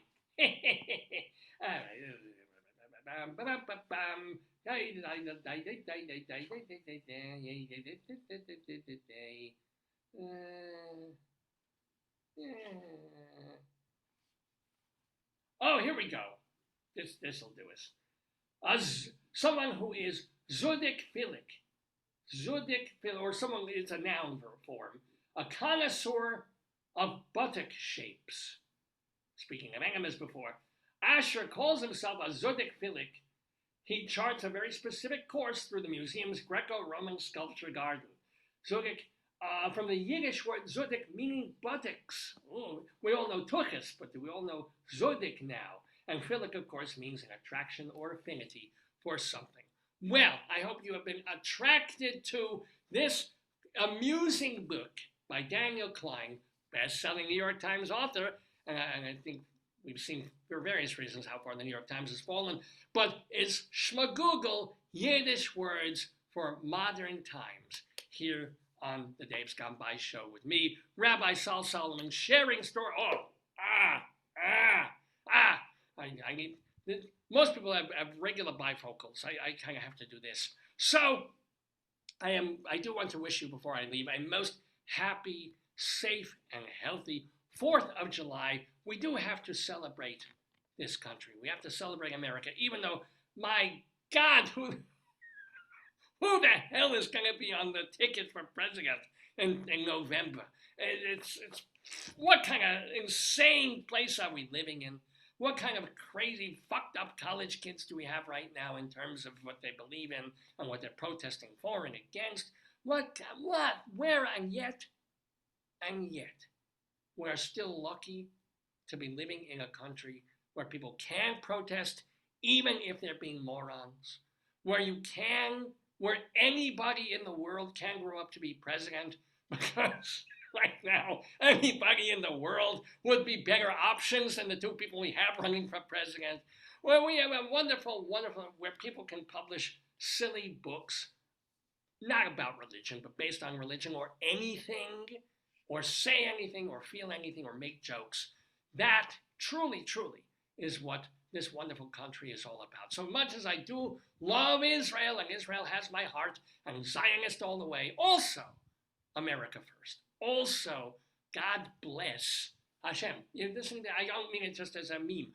God, you're listening. I know God's listening. God, please do bless America. Keep it going for another 200 and something years. Make it better, a little better all the time. And thank you so much. Have a wonderful week. I am Rabbi Sal Solomon. Shalom. Damn it. To all of you. Wait, now I need my klezmer music. I don't need the other. Now I can play my music. There we go.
I felt bad having like that droopy flag in the back. It's sort of like people have tattered flags, and then I thought it was a nice visual element. veterans complain. They're like, No, it looked pretty. It looked pretty. Your flag is broken. It's still not a real pretty. flag. It's plastic. Is it? Well, yes, it's a tablecloth. It's not a real, But anyway, yeah, you're watching Dave's Gone By with me, Dave Lefkowitz, my wonderful and adorable wife, as well as the great Rabbi Saul Solomon. To find out more about him, you can check his website, shalomdammit.com. Shalom, D-A-M-M-I-T, shalomdammit.com, where you can read and hear his rabbinical reflections, which are his mini sermons that he does a few times a year on this show. Also, watch his stage show, Shalom Dammit, An Evening with Rabbi Saul Solomon, as he did it, a bit over a decade ago, back when he was in a fecund period. And then also his hilarious 10 episodes of his TV program that ran on Long Island cable TV a few years back, too. So yeah, the great Rabbi Saul, shalomdammit.com. Now, he is just one of the friends of the Daverhood. It's People. good to see that he was expanding his vocabulary. That was good. I know, he'll use some of those words, yeah. I think he'll use them in vain and really with hostility. Basically, that's how I use my language, I'm telling you. So, but I have only good things to say about people who've been on this program in months and years past. They are the family of the show. They are the friends of the Daverhood. So we like to keep you posting as to what they're doing since they've been on the program. And we do it just like this.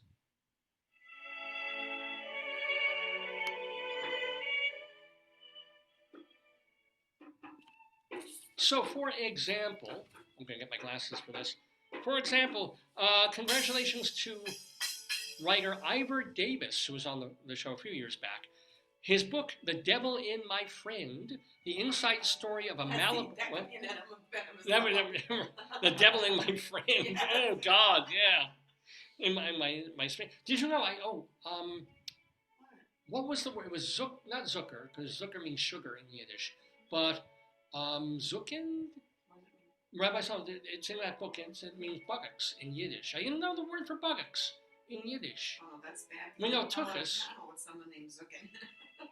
But it was something like that. Or Zunik? There's only Zupilik? Yeah, Zupilik. Zupilik, 57. Oh, yeah. It's good, but doing this in blue is the worst I know. color.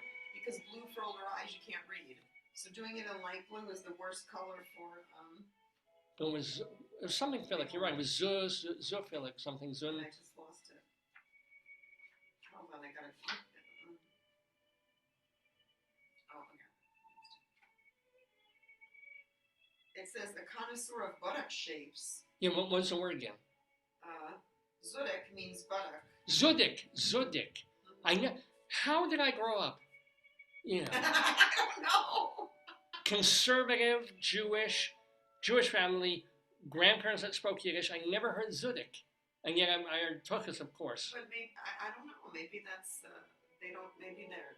Some people don't use the real words in language. Yeah. Well, anyway, I hope to become a Zudik Sadik. Learn more about buttocks. But anywho, how did I get there? Brie brie, matzah brie with brie. Brie, yeah, you would love that. I like brie. Yeah, you would actually like I that. have brie. Maybe we'll get some more brie. Yeah.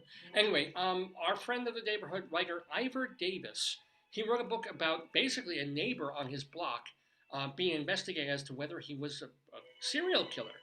The Devil in My Friend, the inside story of a Malibu murder, published by Roman and Littlefield Publishing, and that came out just a couple of weeks ago, and he's doing a lot of book signings. So congratulations to Ivor Davis on his book. I want to remind you that now, just through tomorrow, is that really good musical, beautiful, the Carole King musical, when I saw it on Broadway. It won awards last year or the year before. Oh, many. It's actually, my God, it's almost a decade old at this point. Not quite.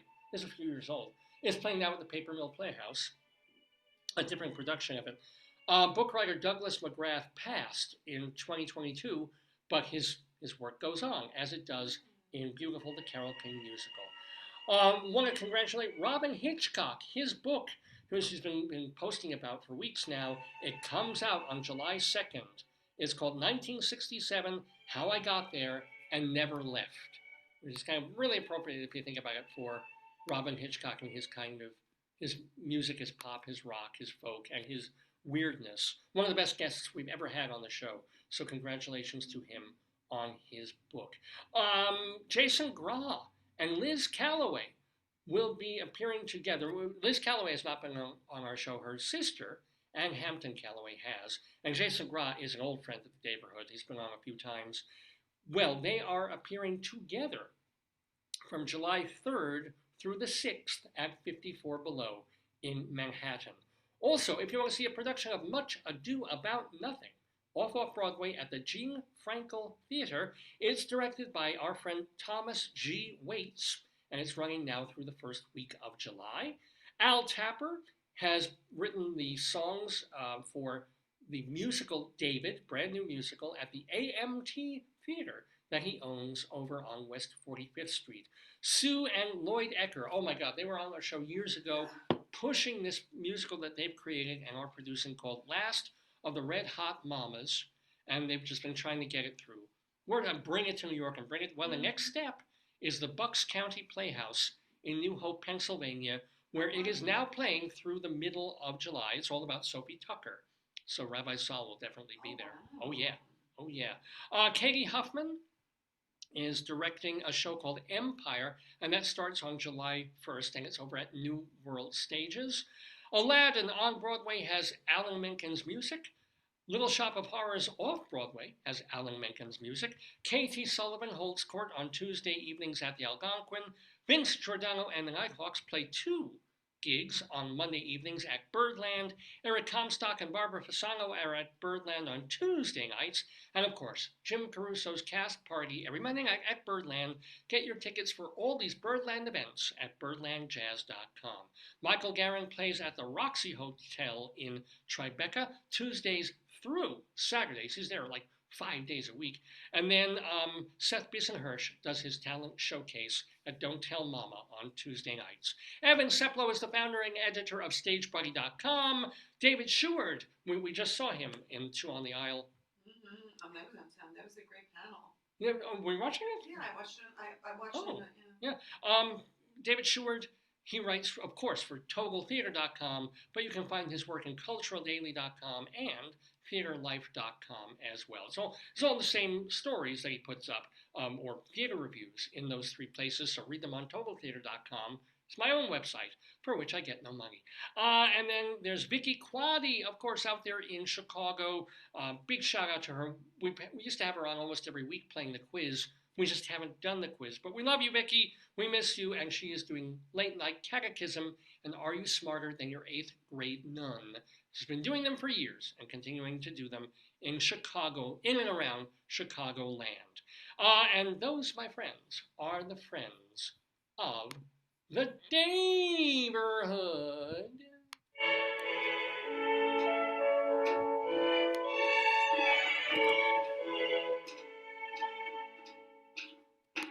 Very, very nice. Well, ladies and gentlemen, it's almost, I was going to say like Dr. Dement, almost top 10 time. Yeah, that's what I felt you were going. Yep, no, but I'm going towards something that is in the bottom 10 of everything ever invented. Ladies and gentlemen, all we have left to do on this episode of the show, because we've done StoryTime, and we've done Greeley Times, and we've talked about food and stuff, and we've shown Two on the Aisle, and I've done my Dave's Big Dictionary about fecundity. Yes, you've done a lot.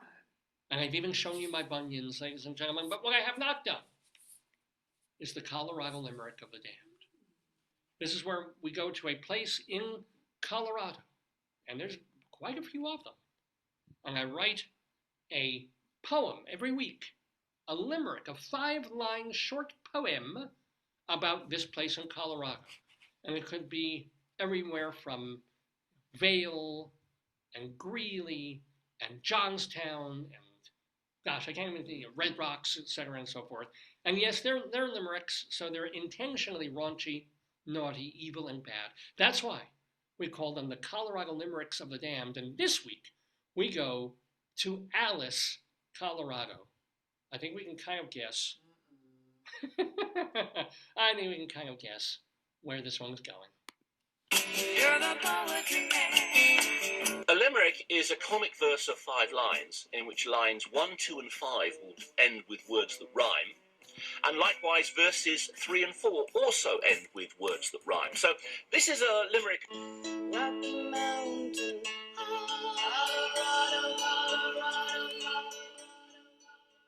Yes, ladies and gentlemen, our Colorado Limerick of the Damned.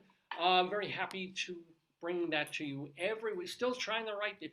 Whatever fecundity I still have. I can't believe you have any towns left in Colorado. I didn't. I was blasted How through. did you find those teeny towns? And then instead of looking on the usual wiki page for towns in Colorado and cities and so forth, there's this wiki page called Places in Colorado. Just places, which means they could be ghost towns. They could be towns that stopped existing 70 years ago and aren't listed on any map anywhere else. So it could be wiki making stuff up. Maybe, I think so. But That's okay. I don't care because it has given me a new sense of generativity and allows me to think, hey, I can actually still come up with brand new, disgusting, horrible, tasteless limericks. And I did. I did this one. This one wasn't that hard. Play on, where's that? Because we're going to Alice, Colorado, my friends. Alice is only Alice. Alice, Colorado. I'm going to tell you a little bit about it, and then I will give you the poem. Alice is an unincorporated community and ghost town in central northern Colorado. It's, I need the glasses again. It's near the still extant and quite popular Idaho Springs in Colorado, but this part is kind of ghosted. It was a huge mining camp named for Alice Taylor, who was the wife of a mining official. They settled it back in the 1860s, and then it really became a town in the 1890s. The post office was opened in 1898 and ran just until 1938 when the mine, after the mine closed. And what's kind of cool is the woman who ran the post office will also make sandwiches for the miners and even board them in her place when they need it. So she was kind of the chief cook and bottle washer and everything else for that mining camp. One newspaper in 1894 raved about the ore and silver that could be mined in Alice, Colorado. And then in 1903, the Aspen Weekly Times wrote, quote, Sweeney, one of the old-timers here, and for years manager of the Alice mine, says the 1,000-acre property has been sold to Woods Investment Company for $500,000. So Sweeney did, $500,000 in 1903. Sweeney made out, I don't know why he started making those meat pies, and then, in that horrible way. But anywho, that's the bit of the history of a place that is not really there anymore, but was Alice, Colorado. So my wife has her drumsticks ready, and her wings, and her breasts and her thighs. It's time for our Colorado Limerick of the Damned for Alice, Colorado. And I dedicate this one to Rabbi Saul. A dirty old rabbi from Alice would show little children his phallus. They'd kneel on the rug and give him a tug, then write all their names on his talus. Yes, this is my generativity, my dear. You need psychiatric. Yes, my friends. We gotta get through a psychiatrist. If you want to send, I'm going to do an Indiegogo page or Kickstarter for my psychiatric bills, my friends. It's only $180 for 45 minutes, so sure, You'll need a van. You'll need some sort of van going. Back up the gold van just to the house and just offload it. But anywho, What's the gold van? Well, no, it's Bunion. The cubes are so heavy and soupy that you just load them off the back of the van, back of the truck. I'll bring them into the garage and exchange them at the bank. But yeah. If you were offended by that, or if you loved that, or any part of Dave's Gone By, email me, davesgoneby@aol.com. davesgoneby@aol.com. It's been the same email address we've had for the past almost 22 years that we've been doing this show.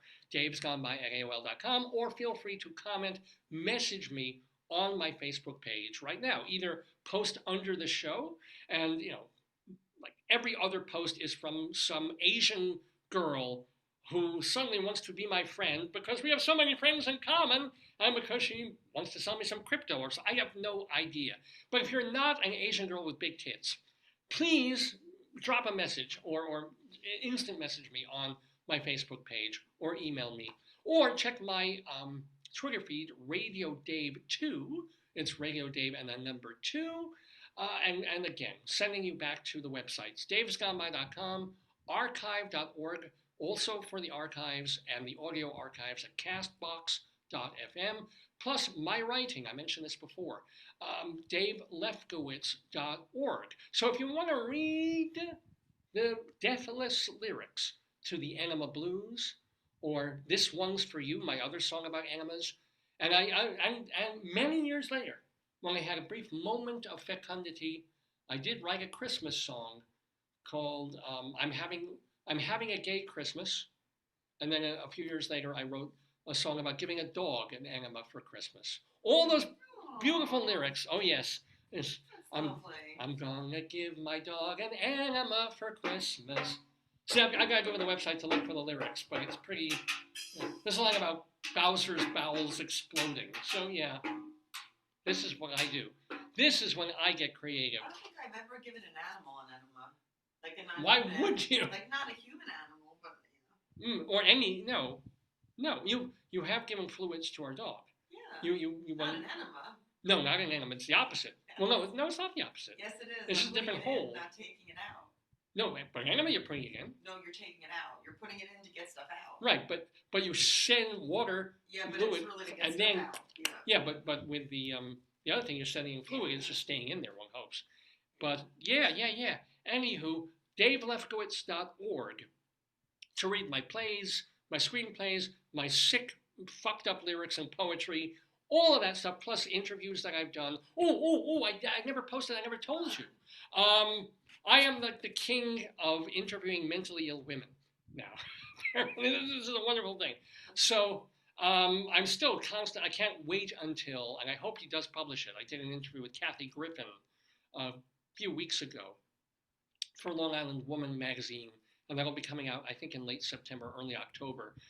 Bowdlerized for sure, but it was a hell of a chat. It was like one of the wildest half hours I've ever spent in my life. But I did an interview a few months ago with comedian Maria Bamford, which was also, she is a woman who's dealt with very openly and very comically with mental illness issues. Very nice lady, very, very good interview, and very fun to talk to. And she got me an award. Yes, indeed. An award. I won a prize.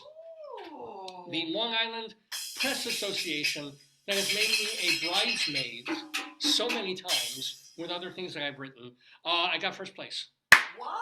I won, Long Island Press Award for my interview with Maria Bamford. Mr. Rogers wants to give you some congratulations.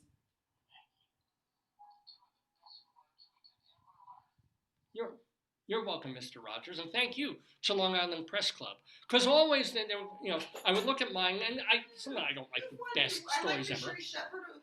You won for Sherry Shepherd. Who else? Lily Tomlin got me, but I think I came in second with Lily Tomlin. But Sherry Shepherd, I thought you were first. I might. Maybe this was not my first. Second, but you do. That's wonderful. Yeah. And she was great. I like that too. So thank you to Maria Bamford also, because Maria. They're doing the talking. I'm just transcribing. Isn't it Maria? Maria. What did I say? Mary. Oh no, Maria Bamford. And I'm hoping. When's it gonna? Did it come out? Oh, the Bamford thing? Yeah, and that's the thing, that it's published, and then my editor, my publisher, Ari, thank you, Ari, sends it, I guess, as a submission for the Long Island Press Club Awards. And they give out bunches of them, but this was for narrative. And but even the guy that you just had on your show, John, I lost his last name. The one who has the better, do better, or the better. Oh, John Suzuki. He said to me, "David's a wonderful interviewer." I said, "Yeah, you know you're a wonderful interviewer." I know. That's not a secret. I know. That's a secret to you? No, I know. But you can be a wonderful interviewer and have a bad interviewer or not be. it doesn't come out. No, but that's great. Especially I'm glad you won for her because that would be my favorite one to win for. I'm glad she's the one you won. Well, she was great. She was Sherry lovely. Shepherd was really great, and Lily Tomlin. But I'm glad you won. And I'm also very, very good. Who did I interview? I interviewed everyone from Billie Jean King to well, I had years ago with Olivia John, and Didn't you win for Gloria Estefan too? I thought you won with her. I don't know if I won with her. I thought you won with her. Sometimes I came in second. One time, this is the most hilarious thing. I got like best headline.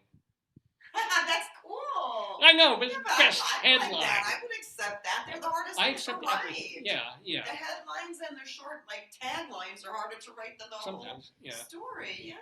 And by the way, just so you know, when you read a lot of magazine articles and newspaper articles, Do you have the those headlines aren't posted? necessarily written by the writer. But do you have those posted at the? I've got to post that one. I don't know if I have Bamford posted on my site. Yeah.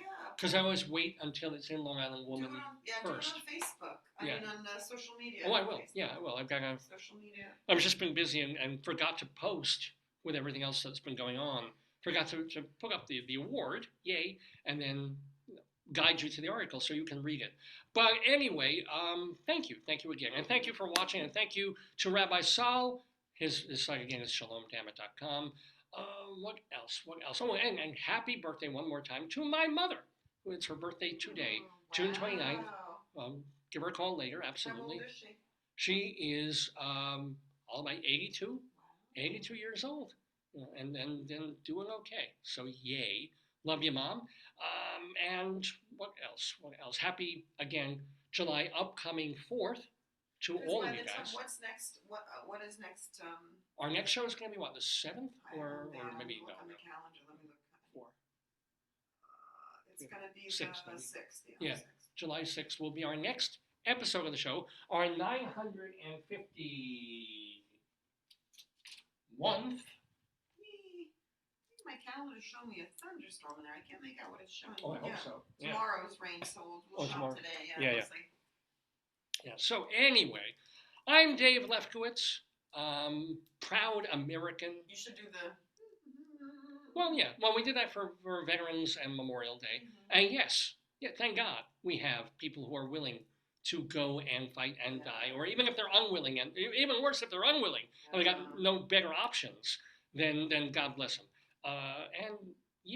So I think we've covered everything, and we're not going to get into politics because it's just, I would say too many things, and it's just too ludicrous right now. But we can say that farewell to Martin Mull, someone I should have had on the program. Would have loved to have had Martin Mull on the program. We all know him from The Boss on Roseanne, but go back if you can and find his work on Fernwood Tonight, or Mary Hartman, where he's playing Garth Gimble and Barth Gimble. That's really quite wonderful, funny work that he was pulling off. And some of his comedy albums and songs, too. He passed this week at the age of 80. And we also lost the original Texas Jew boy, Kinky Friedman, who passed away. Not so whatever about him, because he was a pretty okay songwriter. But I tried to get him on the show years ago. He was running for some kind of office. Might have even been president, and sent an email, and his people was like, no. So Kinky, feeling kind of stinky, or at least he will be for the next few days until they bury him. But it was, let's face it, in late 60s, early 1970s, somebody out there calling himself original Texas Jew boy with a name like Kinky Friedman, that was out there. That was a way of it wasn't the same times. And being not just happens to be Jewish, or changing your name because it's too Jewish. He was very affirming his own personal identity. Yeah, which, So a big thumbs up to him for that. Anyway, you have a great week. We will be back next Saturday morning, 9 to noonish or thereabouts, Eastern Time, with our 951st episode on the Daverhood. Until then, don't miss your Daves going by. And hey, we need more viewers. We need more people watching the show because, well, it's Sweeps Week.